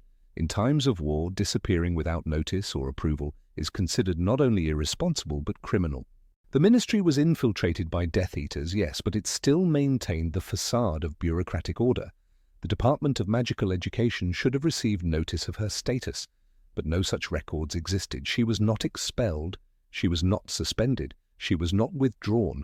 The system didn't acknowledge her choice at all.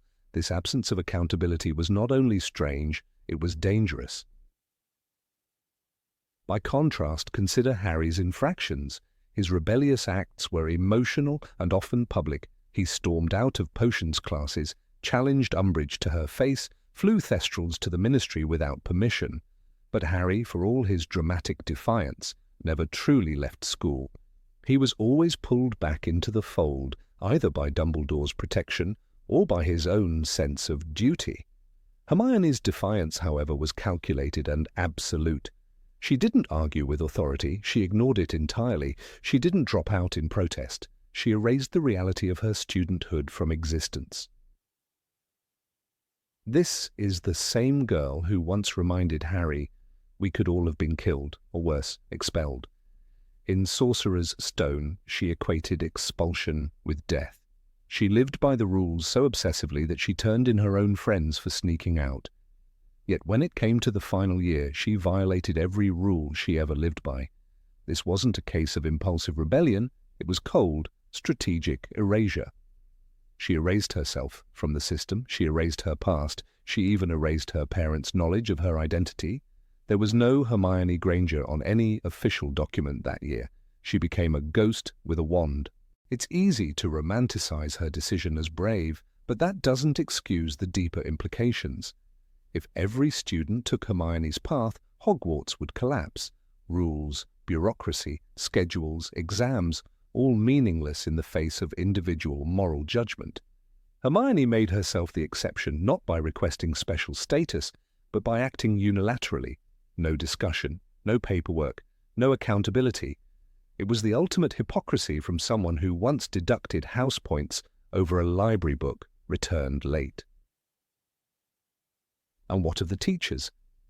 What of Professor McGonagall, who had nurtured Hermione's talents, who had watched her grow from a nervous first year to a confident young woman? Did she not notice her brightest student's absence? Did she not file a report to the ministry? Did she simply look at the empty seat in Transfiguration and move on? The silence of authority figures in this moment is deafening. Either they chose to ignore her absence, or they were too afraid to ask why she'd left. Hermione's rebellion becomes even more astonishing when viewed through the lens of magical law. Underage witches and wizards are governed by strict rules, particularly regarding unauthorized spell work outside school. The trace, which tracks underage magic, was supposedly lifted after a certain age. But Hermione's activities, breaking into the ministry, dueling snatchers, manipulating time with enchanted purses and charms, would have raised alarms in any functional government. Her status as a fugitive student was never officially declared, and that reveals more about the broken system than about her cunning.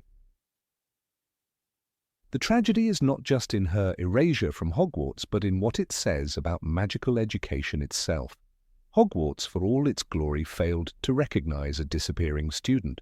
No follow-up, no magical welfare check, no inquiry into why the most promising witch of her year had vanished without a trace.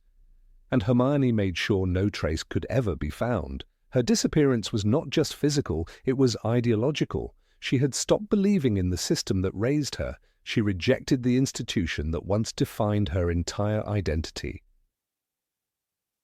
Years later, the wizarding world would celebrate her as a war heroine, a minister, a symbol of intelligence and order.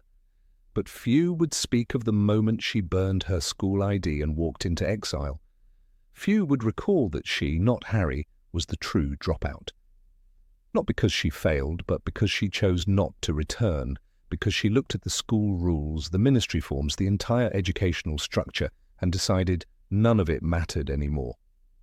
She didn't want a diploma, she wanted a revolution. This decision came with no ceremony, no dramatic exit speech in the Great Hall, no message on the notice board, just absence. Her bed remained empty. Her name was never called at roll.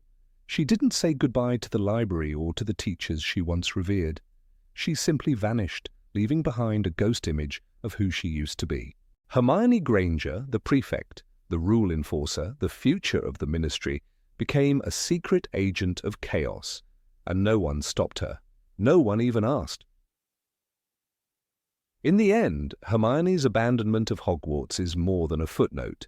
It is a profound rupture in her moral arc.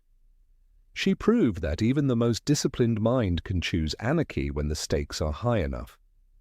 She proved that following the rules is easy when the system works, but walking away from the system entirely, that's the true test of character, and she passed that test, though it cost her the safety of rules, the comfort of routine, and the certainty of praise.